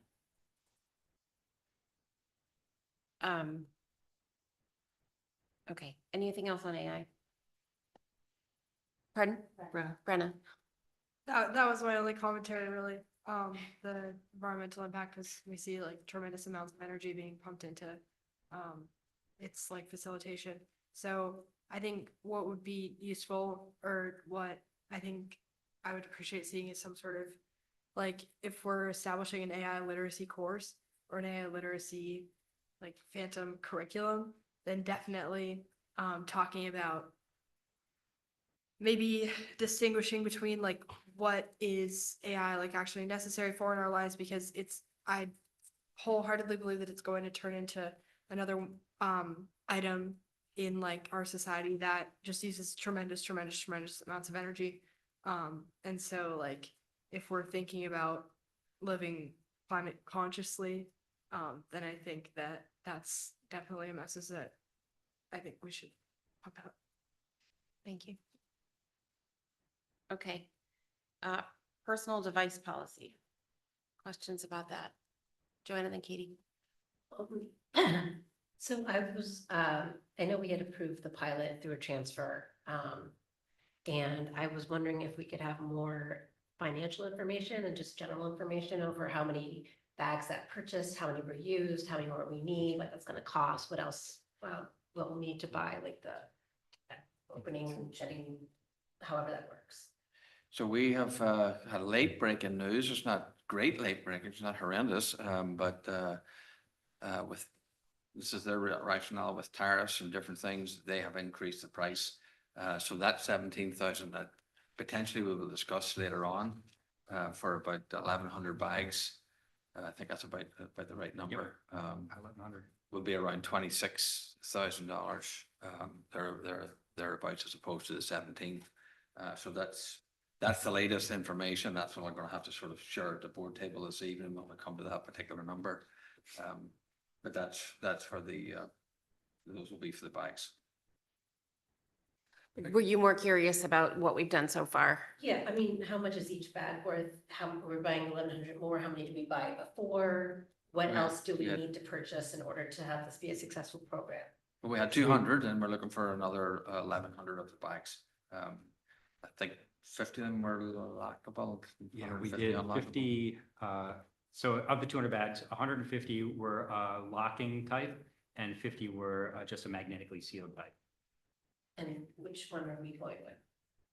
Well, that's a decision that needs to be still made in all transparency. We've got, they're going to be given the 9 through 11 are going to be given a bag, a pouch of some description, either lockable or not, and that's the final decision. I was hoping the decision would be made on that topic tonight, but that's still to be finalized.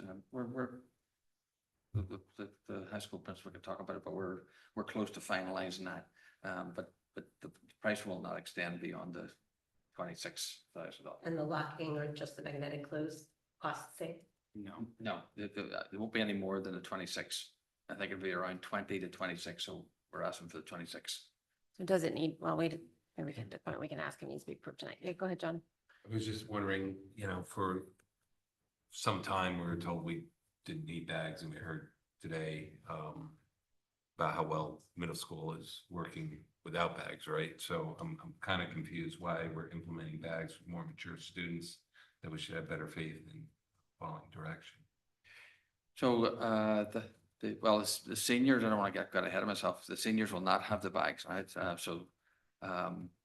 I think some of the feedback that the committee found out, and I would like other people to talk about this, but a wee bit of the students themselves found that they couldn't sort of behavioral wise manage the phone, and they understand the recommendation to actually have something to put it away.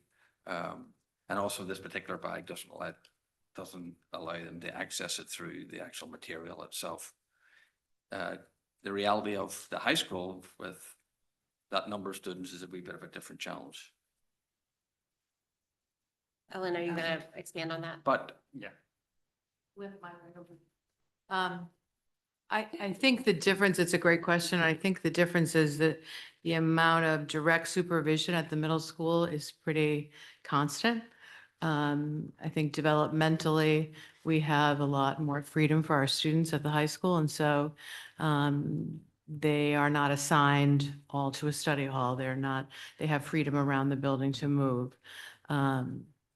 They may be going to the library, they may be going to the cafeteria, they may be going to a learning connection space. At the middle school, they're coming in, they're locking things in a locker, and then they're coming back to that at the end of the day. So we feel that the visible reminder, the action of placing it in a bag, the bag that we're looking at is actually got the blocking technology that prevents the phone from linking to the MacBook or the computer. So I think the addition of the bag will really be a helpful step for the high school students. So can we summarize so we can make sure we all understood what you just said? You said the differences are supervision, are the physical locker. Yep. And I think the daily reminder of the commitment, I mean, there was a visit to Wilton High School where they're using the Yonder bag in back there. And one of the things that was expressed was how important the daily commitment coming through the building. I've got my phone in the bag, I'm showing my bag. This is not just something we're setting a rule and not engaging with. This is something that we're committing to as a school community. And they felt that the bag was essential to that. okay, and when you Students say, and faculty. yeah, and- who's and they? Yeah, students and faculty, the people who did the pilot? Or was it beyond the folks who did the pilot? I'm sorry, I'm jumping in. At Wilton, they've gone with the Yonder full across all grades. Okay. Okay, Um, Katie. Yeah, I have a lot of questions and concerns still left around this. And I really would appreciate a more comprehensive document and visual that has these things together with the updated pricing, with the specifics on the bags, with the detail of what had been found. I'm also curious, what happens next year? After, like, are these bags reusable? Do the kids turn them in at the end of the year? What's their lifespan? What happens if they get ruined? Can the kids ruin them? We've all heard about the YouTube videos, how to crack a Yonder bag, how to get around those kinds of things. I do think that it's very hard for me to wrestle with this amount of money, especially outside of a budget. And in particular, a very quickly rising cost for something that's very unknown. And in particular, in terms of a priority, we don't have an issued device at the high school that greatly complicates things. So, I don't need to have my phone out when I have my MacBook out. I can do whatever we want. And I think that we always, when we talk about technology at the high school, I think we need to recognize that our students are so much better at it than we are. Like, they are truly the ones that evolve and can teach us all of that.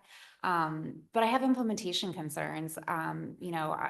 how are we going to make sure that those kids meet their buses? And, you know, we have just hundreds and hundreds of them at the exact same time needing to have bags unlocked. Like, we were just having a whole conversation about transportation and timing and logistically, I think it's very, very tricky. I'd like to hear a bit more about you know, some of the other schools like the Wilton trip and how it has been different, because in my mind, I'm also wrestling with John's point is that, you know, if we have a policy, it's up to us to enforce it. And I read through the FAQ and, you know, even high school students have said, you know, like, if that's the policy, that's the policy. But like, what am I gonna, you know, I think they are nervous about getting to their buses, having emergency situations. And I'm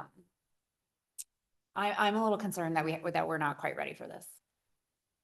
So I'll just talk to John's point and that point. One of the things that I think that this group is just finalizing is that sort of trust factor that we went on about a little bit with the middle school, where the bag may not even be locked, right? But it'll be a pouch where they can put the bag in and put it away. So you won't have it at the end of the day, potentially this locking, unlocking type thing. The locking is another scenario for where kids can, the next level of intervention is to have a lock bag if you're having it out or something. That's the final decision that committee is going to make. So I understand the wrestling on that. It's just different a wee bit at the high school. But at the same time, they are wrestling with that very same concept, in principle, that very same concept with the intermediate being it's an unlock bag. I understand that we're up against something of a timeline because the committee's been working. And so I'm curious, I think maybe this might be for you, Rich, if we were to ask for a little more information that's a little more formal or more formal at the next board meeting, do we still have time to issue the purchase order and get them to you guys in time for implementation so that we can have a more robust understanding of again, understanding that you guys are finalizing your process now? So you just have to add something to the agenda on the 10th that would approve a transfer in the amount of whatever you pick. So it wouldn't accompany a financial report, but you could approve a transfer outside of the financial report. So we can do that. Yeah, why don't we do that? Yeah. Okay. Sarah? Can you talk a little bit about how you see this working, just to Katie's point about, you know, the beginning of the day, the end of the day, just the mass of humanity that has to do this, and how do you The envision this working? logistics are challenging, and that's what we've spent some time on. If we go with the locking bag, that adds a layer of logistics. The bags that we're looking at, part of the pilot that we ran, we discovered that the bag with a lock that they provided to us was not at the standard we'd like. It was locking in the bag overnight. And that would mean unlocking in the morning and unlocking at the end of the day, which is not acceptable to getting us in and out of school. So I think we're leaning toward the bag without the lock to eliminate that and to eliminate the unlocking at the end of the day as students are leaving. The schools who are using the bags with the locks, however, it's working because they put a lot of magnets around the building to do that. So at every door, we would have to have several stations and locks there for students.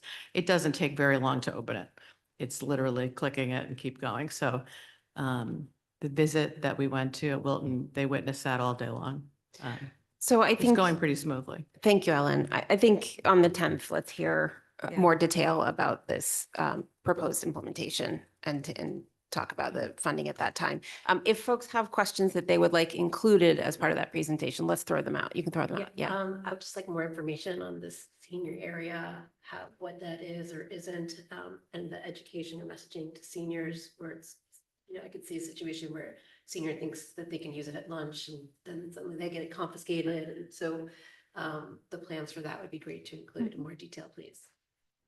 Yes. I have more question. I was reading the frequently asked questions kind of thing, because specifically about, for instance, accessing the daily class schedule, since students will not have access to their phones. Is part of the implementation anticipating that there would be additional education to all students in executive function planning? Is there a calendar feed that could go from, to get their class schedule downloaded onto their computer that they could print out for the week? I mean, this kind of thing, because a lot of the students are using their phones just to know where and when they're going to have to go because the schedule changes every day. Are advisories also going to be included in that? Because a lot of students miss advisory because it's not necessarily accessible as easily. And so I have more of the logistical question for how the executive function training will happen. And that's not only 9 through 11, but also for the seniors who also will not be using their phones during the day, but they will need to know how to do that in college when they're on their own. And so I like the idea of no phones, but the executive functioning piece, I think, is really important for us to understand. I guess what I would say is what I've said to a lot of our students in the some of the meetings we've been having is that many of us went to high school without a phone and had a schedule and followed it without the telephone. And so partly this is retraining and giving them some other tools. We were talking about making miniature schedules to put on the back of IDs, so they always have their school schedule, because they need their IDs out as well to come through the building. But they, as everyone has said, they will have their computers in their classes. We'll be able to check often during the day when that comes out. So, we're weighing, it's a tool, right? It's a tool that's very helpful to us in many ways. And so those are the positive ways that our students are using phones. I think we all know that the negative impact may outweigh the organizational impact that it has. And so we have to try to find some balance for them. So I know, I'm just going to cut off. Ellen, that's an important conversation. If there's follow-up on that, do you mind just sending it in? Because I just want to keep us moving. We still have a bit to get through tonight. So Dennis, just super quick question. Similar, I don't know, similar, but did we give thought to the transition from high school to university, college, and the ability of not having, never had a phone and all of a sudden you have free access to unlimited phone? Okay. It is going to be a difficult. Well, and that's why we transition. built in the senior piece. But- Okay. They're not, the professors won't want them to have the phone out in class either, so. Okay. All right. So thank you. We appreciate it. And thank you for the work that you'll put in for the 10th. We appreciate it greatly. Okay. Usage data. You're back up, Tim. All right. Questions about usage data? Nope. Thank you for including it. That's something the board is really interested in continuing to monitor. So we appreciate that it's here and we're excited to see it. Yes, Katie. I'm just want to highlight again the fact that at the high school, we don't have a one-to-one. And that component is a bit of a black box for us. So I'm curious, and maybe this is really more something for coming back to next time, but I am curious to continue the conversation of how we are understanding our high school students' engagement with technology and whether how the phone plays into it and how the curriculum does and how, that you have like the entire world at your fingertips with no parameters. I do think that's an interesting conversation for us to continue in the future. I think we can split that into parts. I think the relationship between the device and the phone would be great to understand on the 10th, and then the curriculum piece would be great to understand in the curriculum committee. Thanks. Okay. All right. Any questions on changes and challenges? No. Okay. Wonderful. Thank you for your time, Tim. We appreciate having you here. Thank you. I'll see you all. Okay. First reading and discussion on proposed 26-27 school district calendar. Oh, no, discussion and possible action on proposed changes to 25-26 school district calendar. So you should look at we'll pull up the colored version here. I think you probably have it in front of you. So for the 25-26 calendar, typically what we would do at this point is put in the PLC times and any other changes to the calendar. So this calendar is proposed to look at a couple of things. One, PLC times for the high school. Two, HHR moving because there are complex moving phases, both at the start of the summer here, a lesser degree this summer, but then also in December and also in April again. So we have to build in time. We've sat down with facilities, we've sat down with ONG, I've sat down with the principals, we've gone through all the room changes and everything else that needs to take place. And we need to provide our staff with time to actually make those particular moves. So you'll see that in there. And then you'll also see in here K-3 support for additional time for K-3 literacy to support the successful implementation of our new reading plan, so our new reading program. So I'll talk about just randomly a little bit, just to start with here, I'll get it all on the table. If you would pull out your proposed school calendar for 25-26. I don't have to be in detail for this particular one, but where the yellow ones are, those are professional development days. One of those days, I'll just talk for the moving of HHR for the moment. One of those days will be for HHR actually moving. Because we don't know if we're even going to get in over the summer or even for the 18th. So we have to plan that this sort of year ahead. If you look at December, the orange, the 22nd, that will be a half day only for HHR, the H3 HHR schools. The staff have no time to change and get ready for the new phase of moving that takes place over the Christmas break. So there's literally no time for them to do that. So that gives them a half day there. And when you look at June 5th, the green June 5th, that gives them a 2-hour late arrival just to get ready for the kids coming in from the start of January. That same. Not January June, 5th. January 5th, what did I say? June. Pardon me, yep. Same thing happens in April. April 10th is the Orangers, that's a half day. And then April 20th, that gives them 2 hours again whenever they come back. Okay, so that's the HHR moving schedule. It would be useful for everyone to know this in advance. Parents particularly, staff members, incoming superintendent, the ONG, everybody, right? It just would be helpful to do that. So I'm suggesting that we plan for those moves. The green boxes indicate the PLCs for the high school. That really hasn't changed other than we've moved it to Monday. So there's a thought that that might be a better way to prepare for the week. That was originally in the PLC proposal for the start of the week, but it's the number of days hasn't changed because you don't have to worry about the number of days changing. Thereafter for K-3 reading. So the K-3 reading, if you want to implement a new program, our staff has said, and listen, I could probably, if I wanted to, fill this place with staff who support this. That's not the point, right? They, on their own, whenever I was working with them in the groups, asked for additional time. They're not wrong in that, right? So I think it's important that if you are going to implement a new program or anything substantial in the school system, it really needs about 40 hours of professional learning. If you do any of the research, any of the meta-analysis I've included in there, it takes about 40 hours of regular ongoing professional learning time to actually fully implement something. If you want to try and mitigate the implementation dip, which you will see for a program, right? You'll see a wee drop in performance, particularly the first year. If you want to try and mitigate that a little bit, the continuous professional learning for staff will support that venture too. So in order to get those basically 40 hours or thereabouts, right, I'm suggesting that in addition to, we'll have one professional development day, the 25th in August will be all day, particularly for K-3 literacy.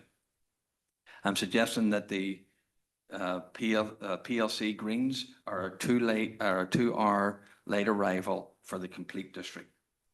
Why the complete district? If you're going to give it for K-3 literacy, you can't have the elementary schools doing that, the high school on their schedule, and the middle school on a different schedule. So inherently here, the whole district would be on a 2-hour delay schedule. The middle school would predominantly work on MTSS and other discipline-based topics, but for the K-3 literacy program, you have to try and provide ongoing, regular professional development time for the staff. If the board doesn't want to do that, what would we do? We would pull the staff out. We would have a couple of days that we already have there. We would do the best we can with it, clearly, right? But I'm just saying, if you're asking for a professional opinion on this, that's what that I would suggest and support, and ask the board for the support of implementing to actually give this the time that it needs and deserves for the staff. Okay. Katie. Thank you. I have a lot of questions about this. It seems to me that that there's zero question that we need professional learning, professional development, time for teachers to meet with one another and with administrators in order to roll out into reading. We spent a lot of time looking at our curriculum and the program, and absolutely, you're right, we heard that consistently. So I think that's without question, that we want it to be really successful, and we want to give our teachers the time they need to understand the resources, to get familiar with them, and to collaborate. However, this plan seems to me that we are taking something that is needed for 4 grades and applying it to 12 grades. And we cannot dismiss the fact that it is disruptive, that a 2-hour delay is disruptive to the entire community, to parents, to students, to workforce, that any day that is not a typical day is not just a loss of instructional time, but has impact on what the lesson is like. Is everything a little bit shorter? Are certain things getting missed? It's a pivot that we're requiring of everyone. So I don't think we can have this conversation without recognizing that it comes at a cost. I think it's really important to look at multiple options. Does it have to be a delayed opening? Can it be a early dismissal? Does that change anything? What about having a couple assemblies in the elementary school where some of our staff can take students into a convocation? I feel a little bit like this was a dismissed idea from budget season that got forced back in under the guise of something else. Katie, listen, I'm not being disingenuous about this, okay? So that coming from that PLC suggestion, student on its own, fell on its own. This is my professional best judgment for you, for the staff, for the K-3. This is not trying to, it says on the memorandum, this is for this year only. Well, so how does that work then? Because there is going to be a disconnect between, we're taking a curriculum right now and we scaled it back and we started with K-3. And the idea was that we would then look at 4-5. So next year, 4-5 is still sticking with teachers, college, units of study. I think the assumption was that we hope that this, that this program works and that we want to have consistency through all 6 grades at the elementary school. So there is going to need a repeat of this as well, not to mention that hopefully as well, that there will be some vertical alignment and we will have time for then our 5th grade teachers to meet with some of our 6th grade teachers and so on. We'll start to see over time a shift of our student body as they move up the grades. So I want to caution us about being myopic and looking at this as a 1 year only when curriculum just doesn't work that way. When we started this conversation, we talked about it not being one size fits all and not buying a box and plug and play, that we need time to develop it. And I'm a little worried that this professional development plan is a bit hasty and is not really thinking about the best usage of all the minutes for all parties. Other comments? That's your hand. Okay, so. I think, Katie, I hear what you're saying, but I think that and I understand that this is disruptive to some families, but this is, to me, that the benefits of this outweigh the disruption.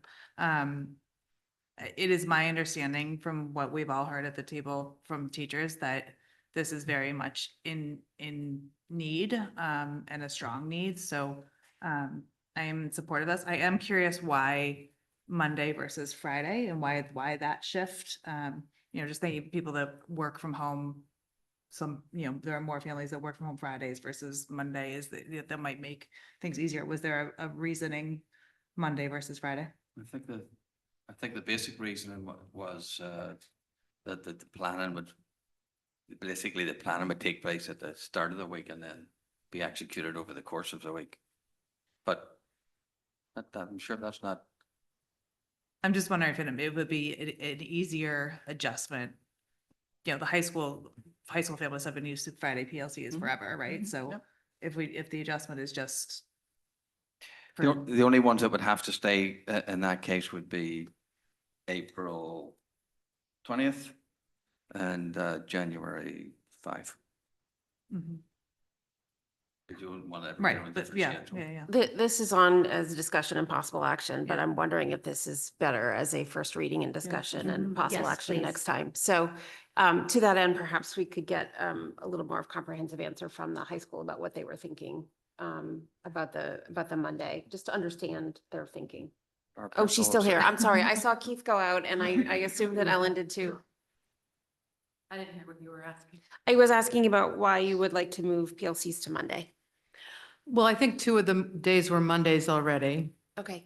So I thought the Monday, Friday mix up would probably be harder for people if we were doing Mondays or Fridays.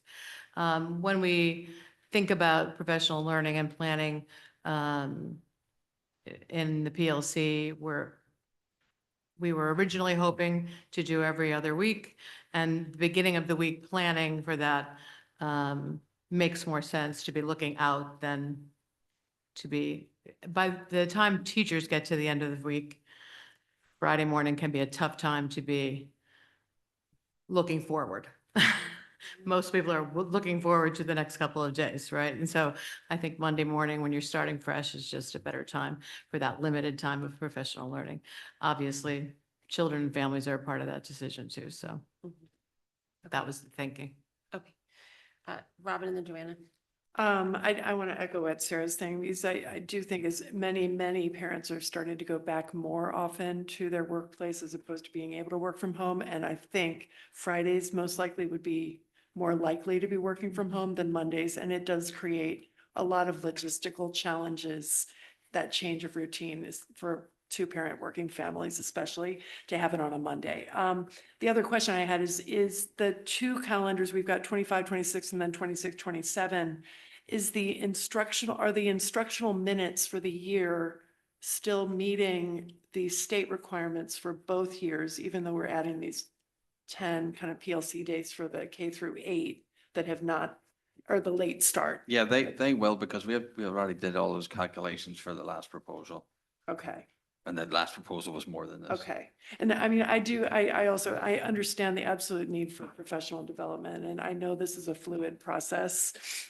I do think that even with middle school, potentially getting a late start PD as well, being able to have best practice sharing with teachers and doing that effectively is something that I think we might be missing a little bit in our district. And so I do think that there is an opportunity to really gain value there, even if it is just for 1 year, but I appreciate the thought behind that. So just for clarity, this for transportation doesn't cost us anything after long deliberations with First Student and Richard's efforts with them. We got to a point where they would do this without any compensation. However, I did receive a question as to does this affect the cafeteria sales? And it does. It's about, I think we calculated 24,000 in cafeteria sales because of How much? 24,000 for breakfasts that the kids won't have. We still offer it for late arrival, but there's not as many that are taken. The 24, I just heard a question over here. The 24 is for the year? Yes. Yeah. Joanne. Joanne. If I can just add one other point of consideration, you definitely have to think about a cost benefit analysis of this. We discussed this earlier, as was pointed out in the budget season. We would not even be remotely near the first school district to consider in the state of Connecticut to think of a model similar to this. The research does support that when you have professional learning, while there is a slight decrease in some of these instructional minutes, there is, through the collaboration opportunity that teachers have, some tightening of curriculum implementation and instructional strategies. And additionally, I think one of the other things I think that my colleague Shirley and I would agree on is this would also provide additional time for not only general education teachers across the grade level to have a systemic view of professional learning, but also general education teachers and special education teachers to collaborate. And one of the things that we heard from one of our special education staff members at the board table recently was the alignment between into reading and what students will be receiving as intervention resources, whether it's through OTSS or special education. So this just provides another opportunity to do that. The impetus for this, right? Whether it's done right, wrong, or otherwise, and there was a significant amount of time put into this by administrators and teachers, was really K-3 reading, HHR moving, and to a lesser degree, the PLC. That was just a given, right? Because that's already incorporated. So we wanted to put forward a comprehensive and good faith, put forward a calendar now that addresses all of those issues simultaneously. And that's not necessarily an easy task to do. I can tell you that there's a significant amount of time and effort went into that. It wasn't just cursory. Your whole administrative team was actually involved in this for a long period of time. Your staff has been involved in it. So anyway, it's before you for consideration. Okay, Joanna? I mean, I have to say, I agree with Katie that it does feel like a Trojan horse. So even if it isn't, it does feel like something come back around in a little bit different way than we said no during the budget season. Be that as it may, I was wondering what, you've had maybe about 4 months once you started seeing that this was coming down the pike, we would need more professional development. What other ideas did you come across and reject? Doesn't the PD for K-3 literacy need to be front loaded with the heaviest lift being in August, September, October? And then by the time we get to May, is it really necessary to, April, May to continue to lose these hours of instruction? Also, I'm curious, what practices of professional development would we take teachers out of the classroom right now and put subs in? Are we still doing, or could we trade that off? So if we have teachers, and I don't know exactly what else there is, but I'm thinking professional rounds, if you have teachers out of the classroom for that, for, a solid amount of time, if we are, now we're also adding on 20 hours of lost instructional minutes. I was wondering, where the balance comes from that as well.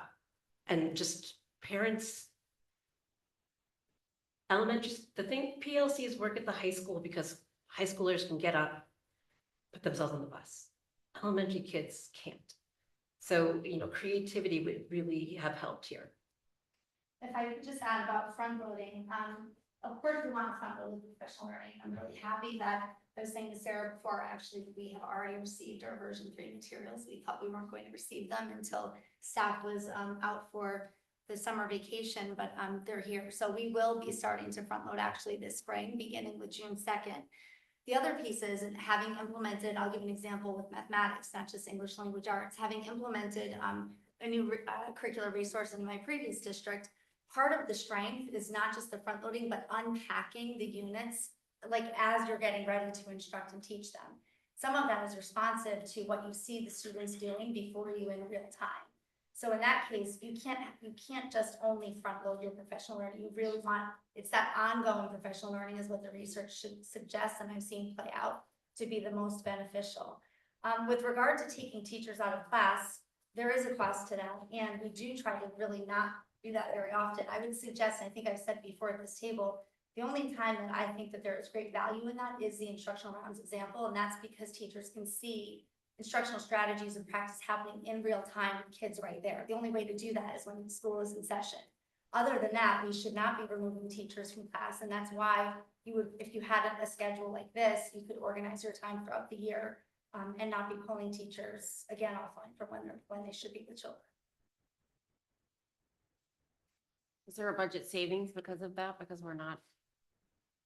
I have not done the budget analysis of that. I don't know, Marge, if you would have, or Rich, a better sense of substitute costs and savings. No, we're still, instructional rounds is really the only thing we're still Yeah. pulling for. This year, instructional rounds, and we did, of course, pull staff for this K-3 study. And that, that's what happened. And the benefit of that, I think you've heard from every teacher, was not just exploration of a new resource, but the deep dive into developing a framework for best practices for literacy instruction, looking at the standards, really thinking about our own practice and shifts that we need to make, thinking about that preschool through grade 12, eventually articulation. Those are the benefits. We didn't have time, so we had to pull staff offline for that this year. John, did you have a? I mean, this is a requirement from the state to change the curriculum. A lot of time went into it. Seems like, again, education is not my background, but it seems like it's a pretty complex change in terms of the way we're going to be teaching kids. And this is a cost of that change. So, and I don't think it's fair to call it a Trojan horse, but I do think it's going to disrupt some folks, but that's the cost of what we're dealing with this change. So.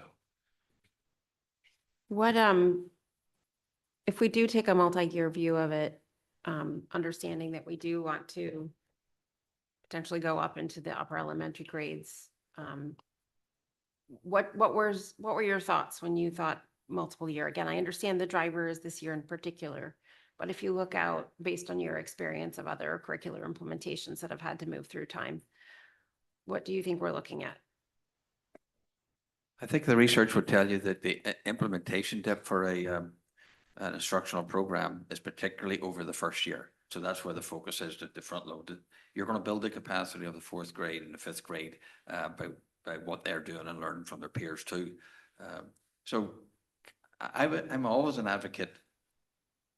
I won't say always an advocate for professional learning if you have enough of it, but I'm an advocate for providing our staff professional learning. If you look at international studies and so on and so forth, I think it would show that various countries around the world, right? One of the things they do is they support their staff through professional learning. And so I'd always be an advocate for professional learning. And to what degree it dissipates a little bit for a particular program after the first year, but it has to be ongoing. But not potentially to this level. Okay. Amy, or Shirley, do you have anything to add in terms of taking that multi-year view?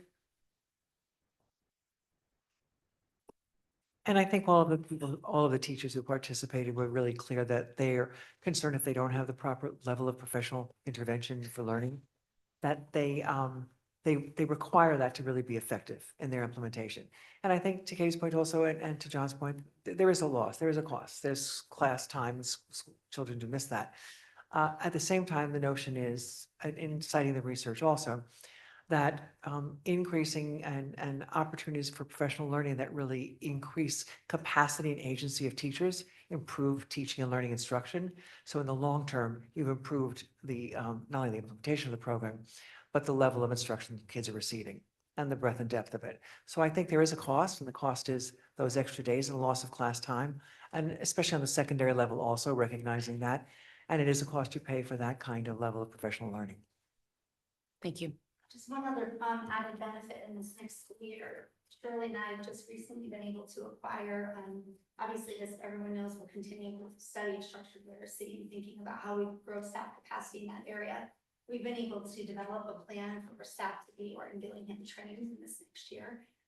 So we have nearly 30 general education, special education staff members that will be trained beginning in this June. And so another benefit of this is when you can cross-pollinate, right? So when we're looking to grow the capacity of an entire elementary team, for example, in that type of training, the staff will benefit from those that have had the experience before them naturally just during these professional learning hours. So it's just an added consideration for the ongoing work.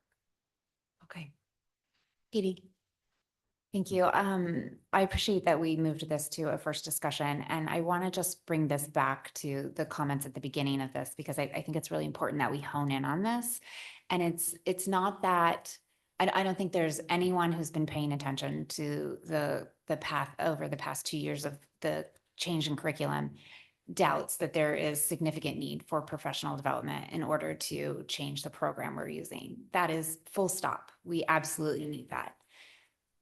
The issue is that this proposal is taking a need in 4 grades and applying a blanket schedule to an entire district. And there really, in my mind, has not been a comprehensive discussion about alternatives to this one model or plans for those remaining 9 grades. 9 grades. What is the value for those? What are the specific things? This would be an easier conversation for me if I had been able to see a comparison. We know that we need to have professional development in order to successfully implement interreading and support our teachers. We looked at, paying them outside of school days, and that would have meant X, whether it was cost prohibitive, whether it wasn't. We looked at that, right? Here's what it would look like if we did an early dismissal. Here's what it would.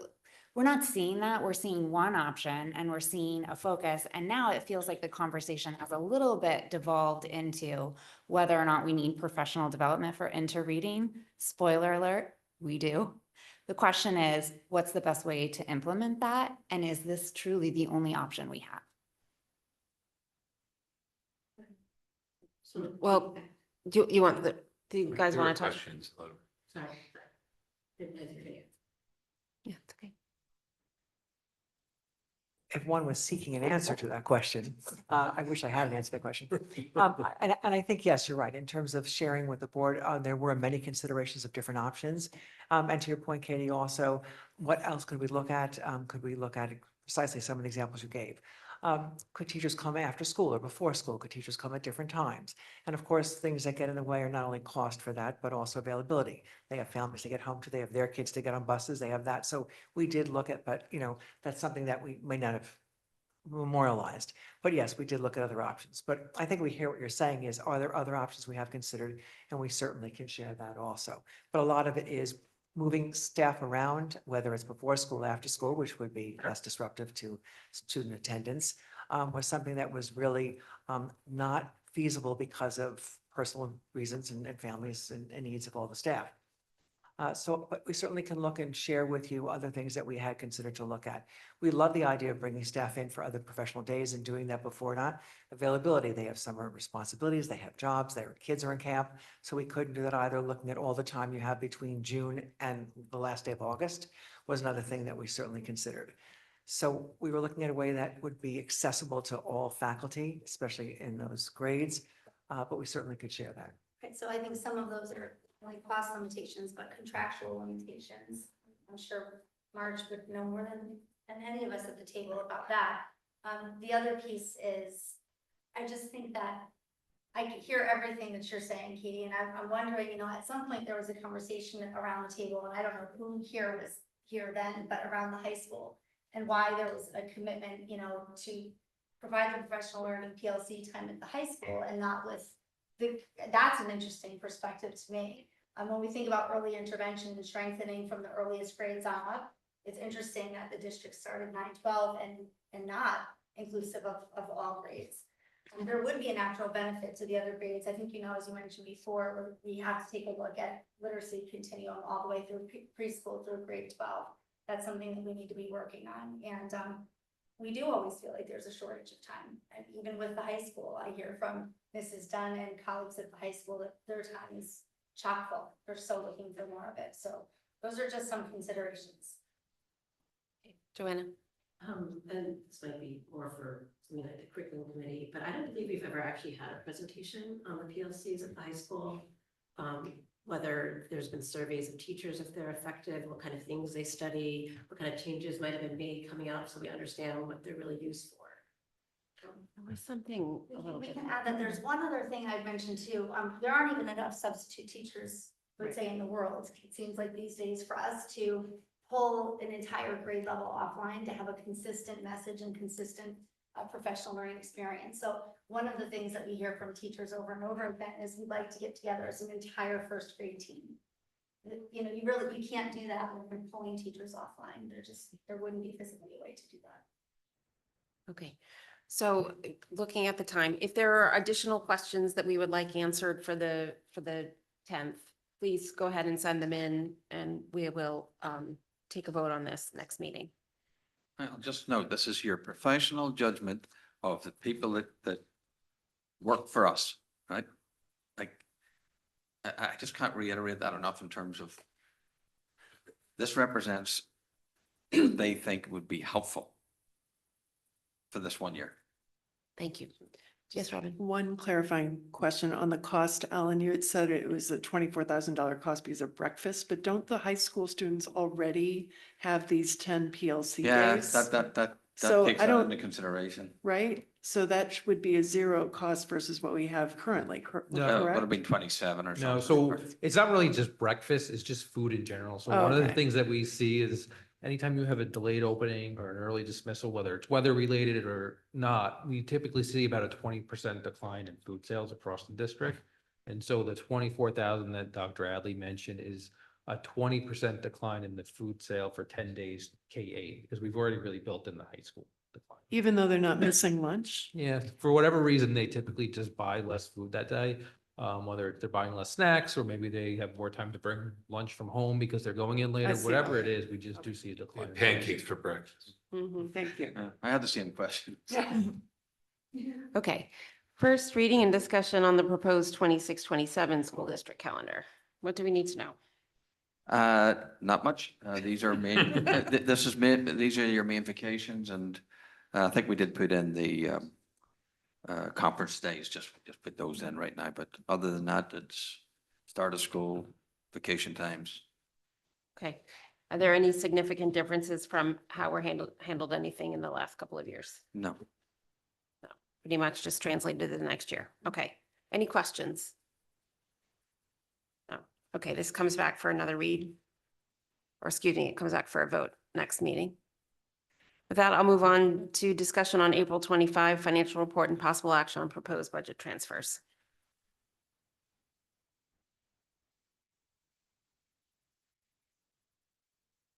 So this is the financial report through April. We are forecasting a positive balance of 575,310. The general education RC is a positive 10,849, and the special education RC is a positive 564,461.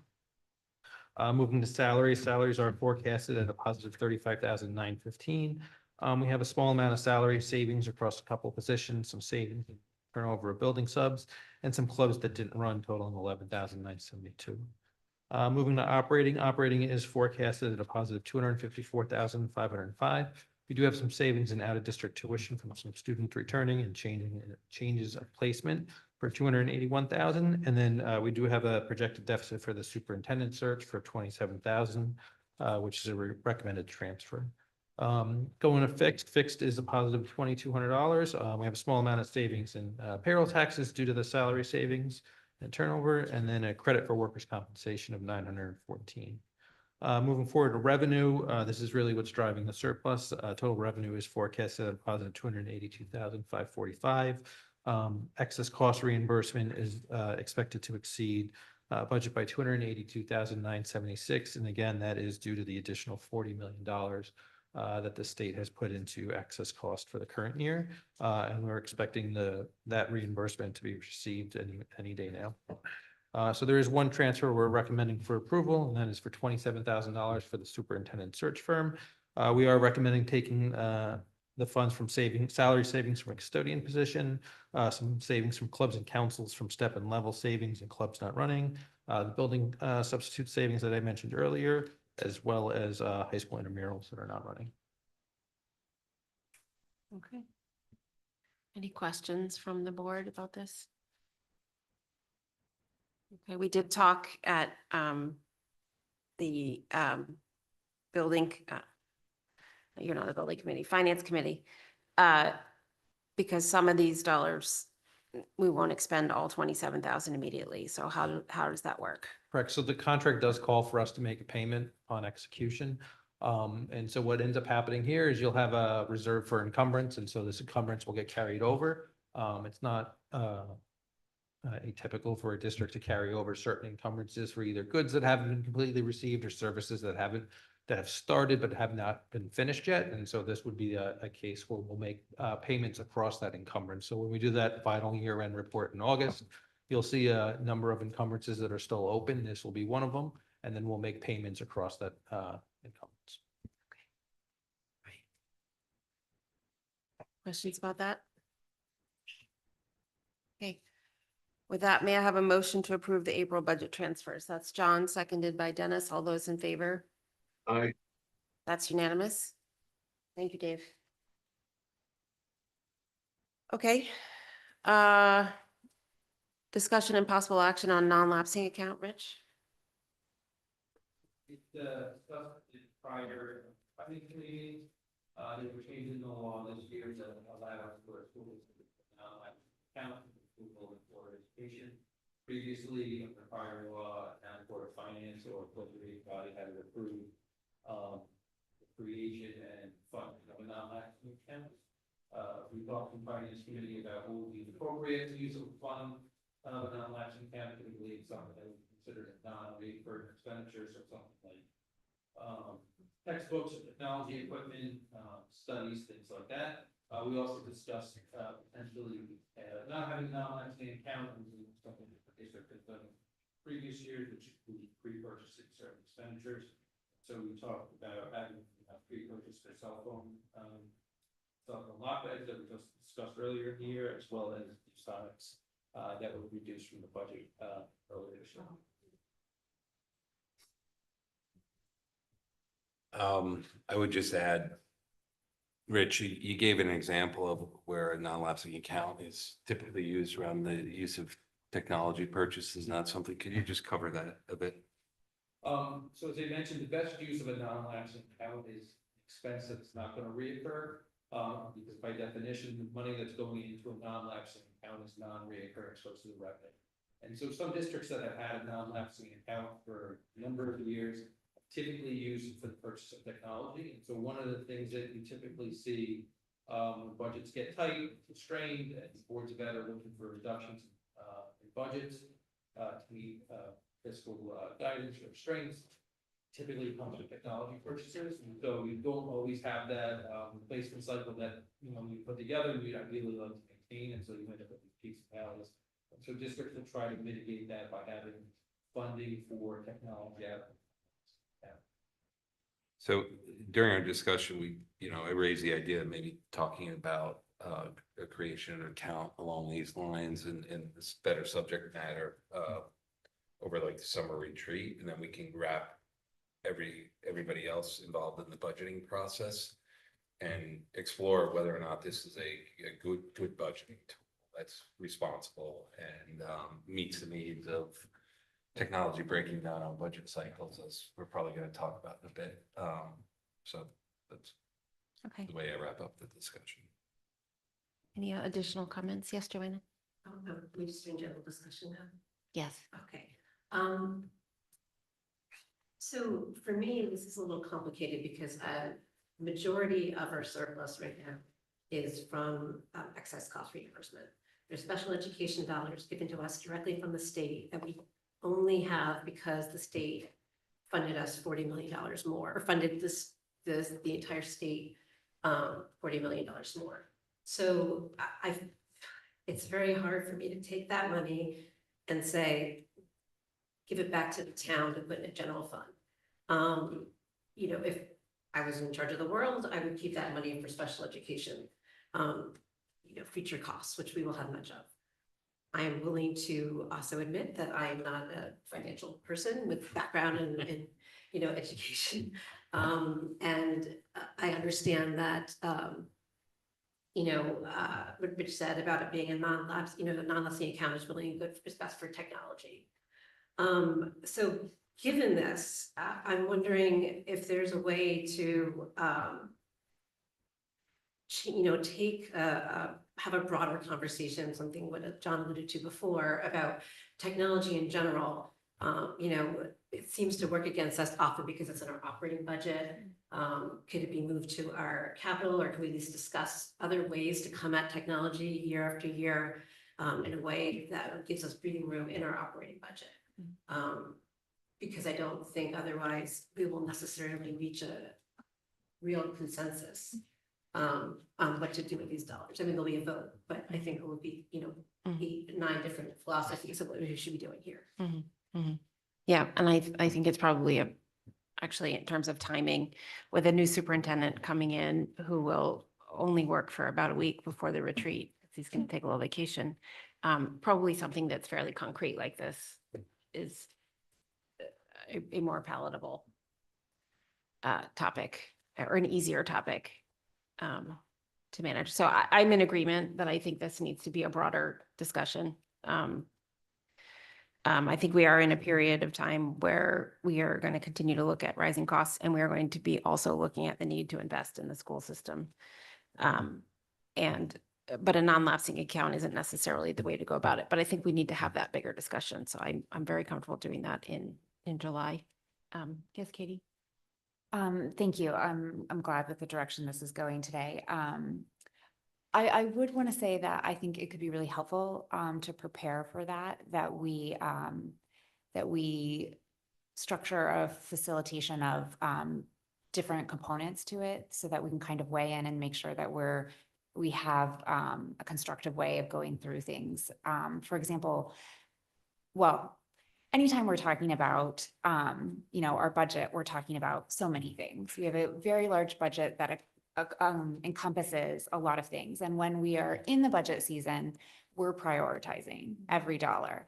When we find ourselves in a unique situation like this, we're constrained, and suddenly we might be making choices that are not at the top of our priority list. And, then to Joanna's point, which I fully agree with, the source of the money is also something that warrants consideration. So I would like to make sure that as we go into that conversation, that we have all 9 of us and administration have spent some time thinking about it and have been able to kind of share some of our considerations and points that we want to talk about so that we can sort of construct a very fruitful conversation on that. Okay, I agree with that. Okay. All right, so I think for the moment, that conversation is tabled to the retreat. Okay. Technically, I could take a motion to table it, but I think I think it's pretty clear. it's pretty clear. Yeah. Yeah. Okay, thank you all. Where is the, Well, yeah. Pardon? No, go ahead, Joe. you have the additional memo on the Yes, year-end yes, spending for request, the- but you don't have it warned here.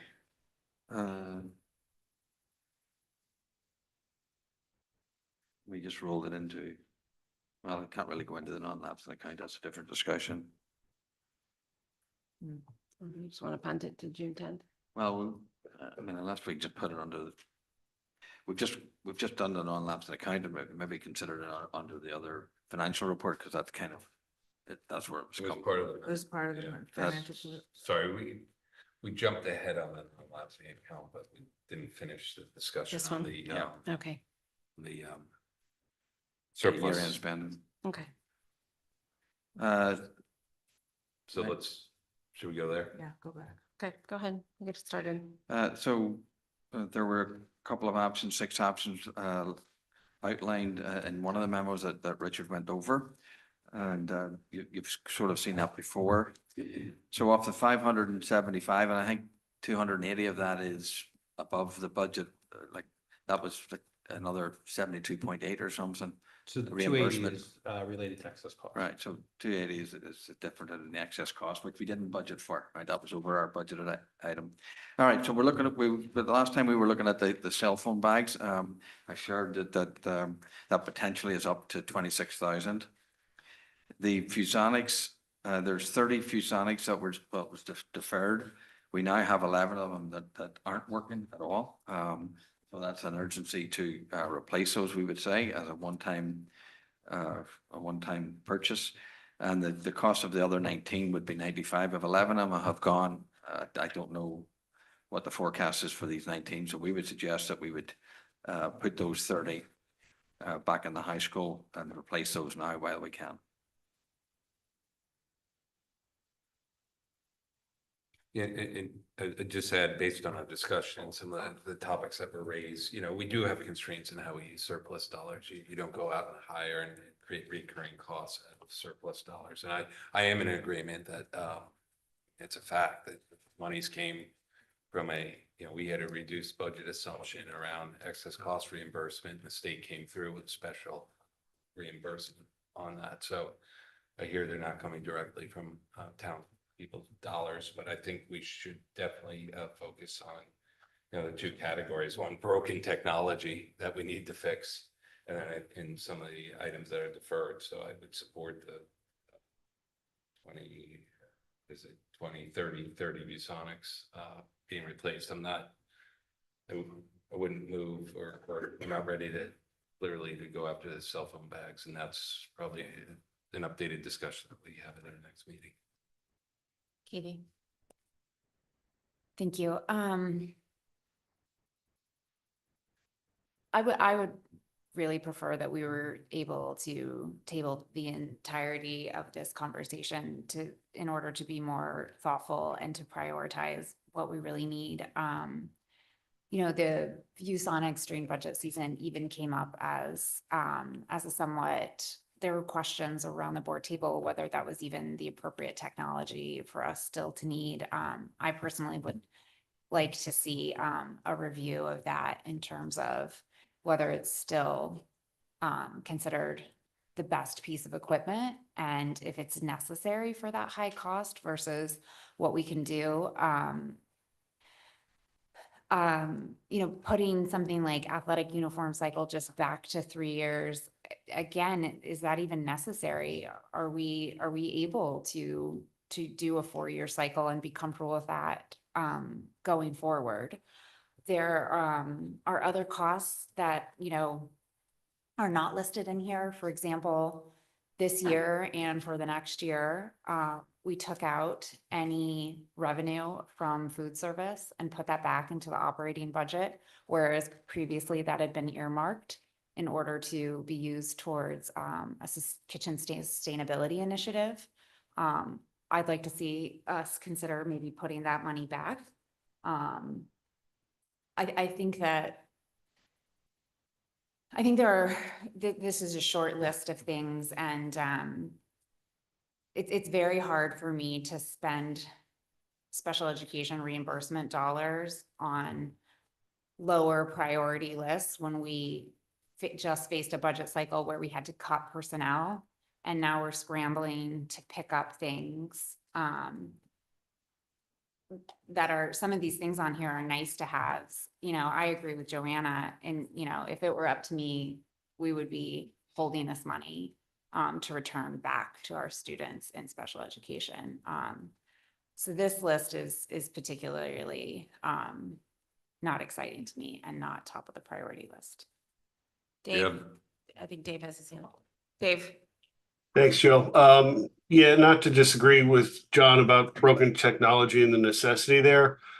Just for me, this issue that's come up previously. I think from a principled position, I think we ought to be returning whatever we have back to our good friends at Board of Finance and work together with them collaboratively in regular order to get things funded where they've always been supportive of us. So I'm not going to be supporting this for that reason. I think we should restore whatever we have left to the town. In the spirit of full representation, I have not talked to every board member of the Board of Finance by any means. I have talked to the board chair. He would prefer that the monies be returned. I did ask whether an appropriation was an option, and that wasn't something he was interested in entertaining at this stage, based on his understanding of what we were thinking of funding. But that's just so that the full board has the understanding of the conversations that I've had. Yes, sir. Thanks. And then building off of what Dave said, I have no problem kind of returning what was discussed, so that approximately $400,000. But I think whatever is in excess of that, I think we should be able to have the ability to do what we think is fine. I mean, I don't want to return all of the 575 when the town has already budgeted for the 400 that we're planning to return. My own personal opinion. Rich, would you remind me of what exactly happened with this ViewSonic discussion? What have we done over the last couple of years? So last year, the board approved stretching out the life cycle from from 3 years to 4 years. And so, last year, we were supposed to, do, I think it was 40, ViewSonics, and we've reduced that to 30 for this year, which we replaced. And then there's supposed to be another 30 for, fiscal 26, fiscal 27, and then fiscal 28. So we did do the 30 for this year. Next year, it's been cut. And so the following year in fiscal 27, if nothing changes, you'd see 60 as the need for replacement. Rich, could you just repeat that last point? So fiscal 27. So fiscal 27, you would have 60 ViewSonics budgeted on the normal replacement cycle because you'd have the 30 that were cut from this year plus the 30 that were anticipated for 27. Just as a follow-up, when were those adopted? When did that, like you're mentioning that's part of the replacement cycle, but when were those chosen as the choice technology? We've had ViewSonics for a number of years. I mean, they're the standard across pretty much every district in Fairfield County. Personally, I'm wondering if it's not time for a review of that. John? So I just want to underscore what Sarah said, if we were to implement the 11 ViewSonics, 19 others, the dollars left would be 425,000, right in line with you signaled to the Board of Finance at their meeting when they assumed, without discussion with this board, that we'd be returning $430,000. Can you speak a little louder, John? Sorry. Okay. Sorry, are you talking about just the 11? No. Go ahead, John, say that again. So when when we presented to the Board of Finance, the assumption was that there'd be a $425,000 surplus, actually a little larger, but they forgot to include the superintendent search that we needed to implement. So the net number was 420, as you indicated at the meeting, if I'm not mistaken. The assumption from the RTM was we were getting somewhere near 400,000 surplus handed back to the general fund. If you implement the spending for the 11 ViewSonics that are broken and we're using, if we want to review new technology, we can do that next budget cycle. And then 19 that might have problems in the future that were originally in the budget, but they were pushed, we still get to a $425,000 surplus that's returned back to the general fund. So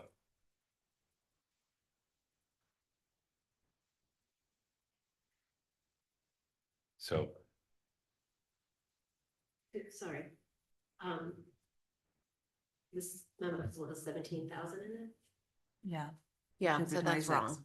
So would it still work if we bought the cell phone bags and just replaced theoretically the 11 ViewSonics? Is there, what's left after that? So maybe because we have a moving piece now in terms of what the cell phone bags cost, we shouldn't make a motion in terms of using the surplus right now, or if you want to limit it to the 11 ViewSonics and kind of see where the moving pieces are. So I would like to make a motion that we use 55,000 of this surplus to replace the broken ViewSonics, and then the rest can be discussed in greater comprehension. I'll second that motion. Okay, so the motion's on the Question? floor. Now we can ask questions. Is there a possibility of purchasing the cell phone bags at a later time, but still having them usable at the beginning of the year? All I can tell you is that the provider said the sooner than later for production wise and receiving them. What's the earliest? You don't we want to can- start this at the end of it, like it's the October. No. What's the earliest we could write a PO? So the board would have to approve a transfer in the 26 budget before we could do a purchase order. So we typically don't do a financial report in the new year until September. So you would be doing a transfer in September and a purchase in September with delivery probably in October. You could do something, amend a budget if you wanted to prior to June 30th. And then we would issue a purchase order in July. The district did do something similar a couple of years ago when it restored a receptionist position here at central office. And so what we would bring is almost like a reconciliation of the 25 budget. where you'd have your ins and your outs. If you place the order then in July, would that be ready by the beginning of the school year? The I would bags? imagine we would get the items. I don't know how much time, and I would have to defer to Ellen and Tim in terms of what they need to do logistically to get ready to implement, but I would imagine bags would be here by August. So we have a couple of different options. We have different mechanics, meaning whether it's a transfer in this year or it's a transfer in the following year. We can actually do that if we amend the budget. Going into next year is what you're saying. We would do that next meeting. We could amend, we can either transfer from fiscal year 26. So you could Okay, transfer, 25. so you can do a transfer in fiscal year 25 and pre-buy these items, drawing down Right. on the surplus. Right. You could choose to amend the 26 budget, but obviously not amend the appropriation. So the appropriation stays the appropriation, but you could amend where the line items are allocated. So if you chose to add $26,000 to high school teaching supplies for the cell phone bags, then take $26,000 out of something else. And that would almost be like a transfer before the budget got officially released. And we bought some K-3 literacy stuff already. So technically we have some dollars Right. that could be allocated from next year. Okay. Yeah. So there's a motion. on the Okay, table. so, all right, Kevin, yeah, go ahead.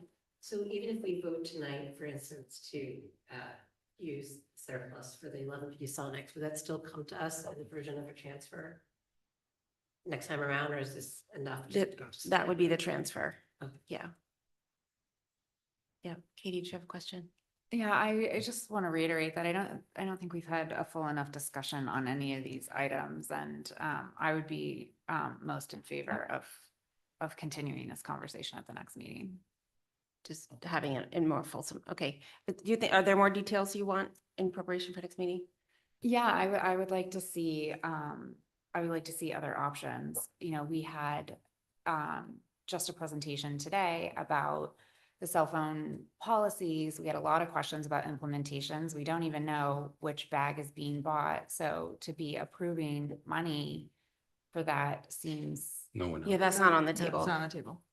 We're in agreement on that, but I hear you. You're wanting to think about it all in Thank you. context. Yes, Okay. I'm talking about all of it. Like, I'm not comfortable with the ViewSonics as they are, even if we're just talking about that. But like bigger picture, when I look at this memo, I don't, it doesn't make me feel that we have really like explored all the options of like what our best use of money is. Again, coming back to, we have limited dollars. We have had to make very difficult choices to the point where we've cut personnel, and spending this way seems a little frivolous to me. And I think it warrants a longer discussion so that we know that every dollar we are spending is a choice that we stand behind. And I don't think I can do that tonight.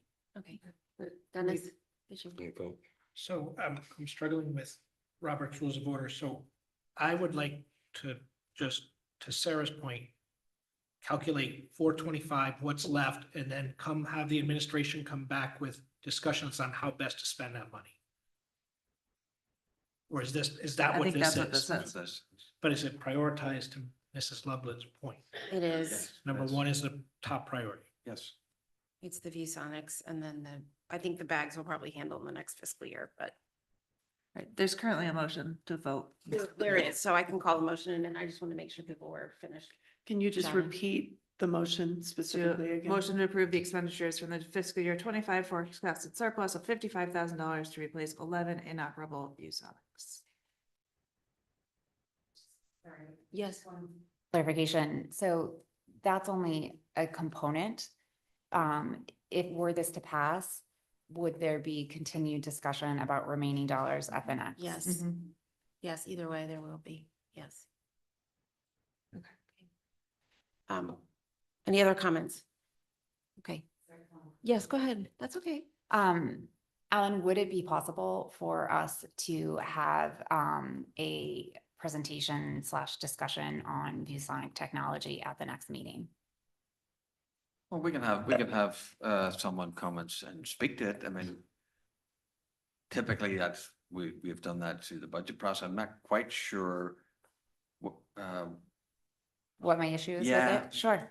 That's a fair point. So, I'm worried that we are spending a lot of money, to have redundant technology in our rooms. We talked during budget season about a current practice of teachers both having a desktop and a laptop. I know I raised that didn't seem to be keeping up in the modern world. So yes, teachers need laptops. Absolutely, they do.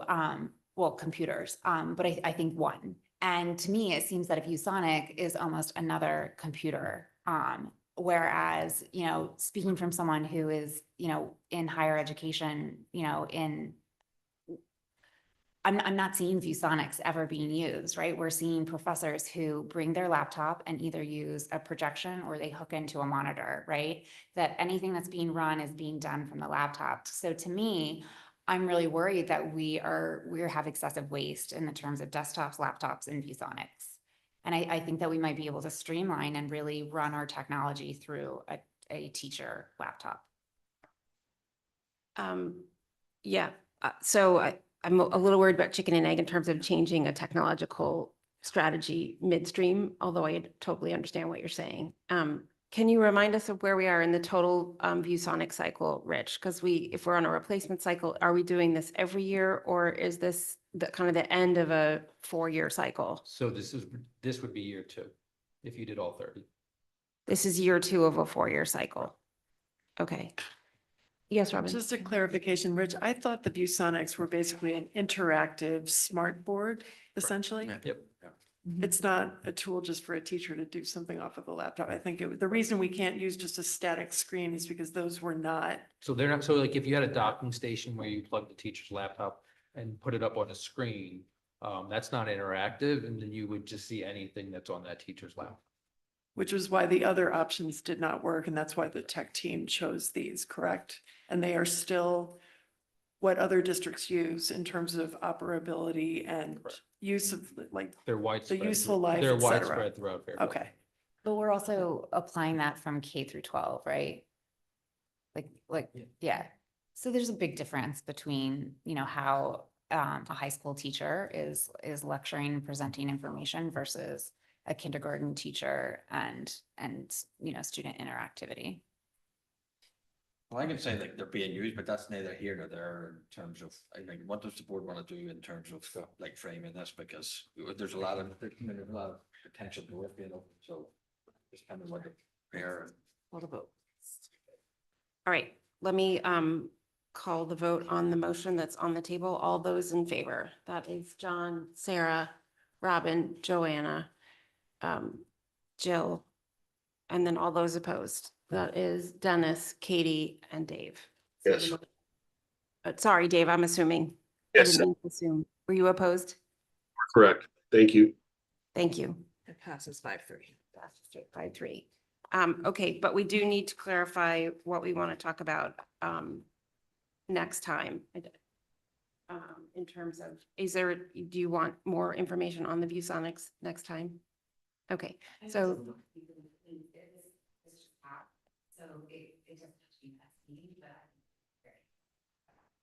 Okay. Okay. Okay. All right. I think if other people have ideas about how to use a surplus, they should come armed with those ideas as well, or suggest that to the superintendent. I listed a couple tonight. Okay. All right, guys. It is, no, we're now on to, we have policies left to go. So we had a policy subcommittee meeting a couple Tuesdays ago. These are basically new rules that came down from our council based on legislation and other changes. I haven't received any comments from anyone since that meeting, Marge. I don't know if you have or had any further comments, but we did cover this in pretty good detail and expeditiously in the subcommittee meeting. Yeah, that was the fastest It meeting. was That literally expeditious. is the record of subcommittee meetings. Are there any questions about this set of policies? It's a first read. Okay. If people have questions, they're welcome to send them in. Without, I'll move on to the personnel report. Marge, anything? No. Okay. Follow-up action items. We have a couple of follow-up action items from this meeting. If you guys just mind sending them out so we can remember what they were. Thank you. Public comment. Good evening. If anybody in person or online would like to participate in public comment, please approach the podium or use the raised hand icon and wait to be recognized. Once recognized, please state your name and address for the record and note that you have up to 3 minutes to comment. We have no raised hands at this time. With that, I'll take a motion to adjourn. John, seconded by Sarah. All those in favor,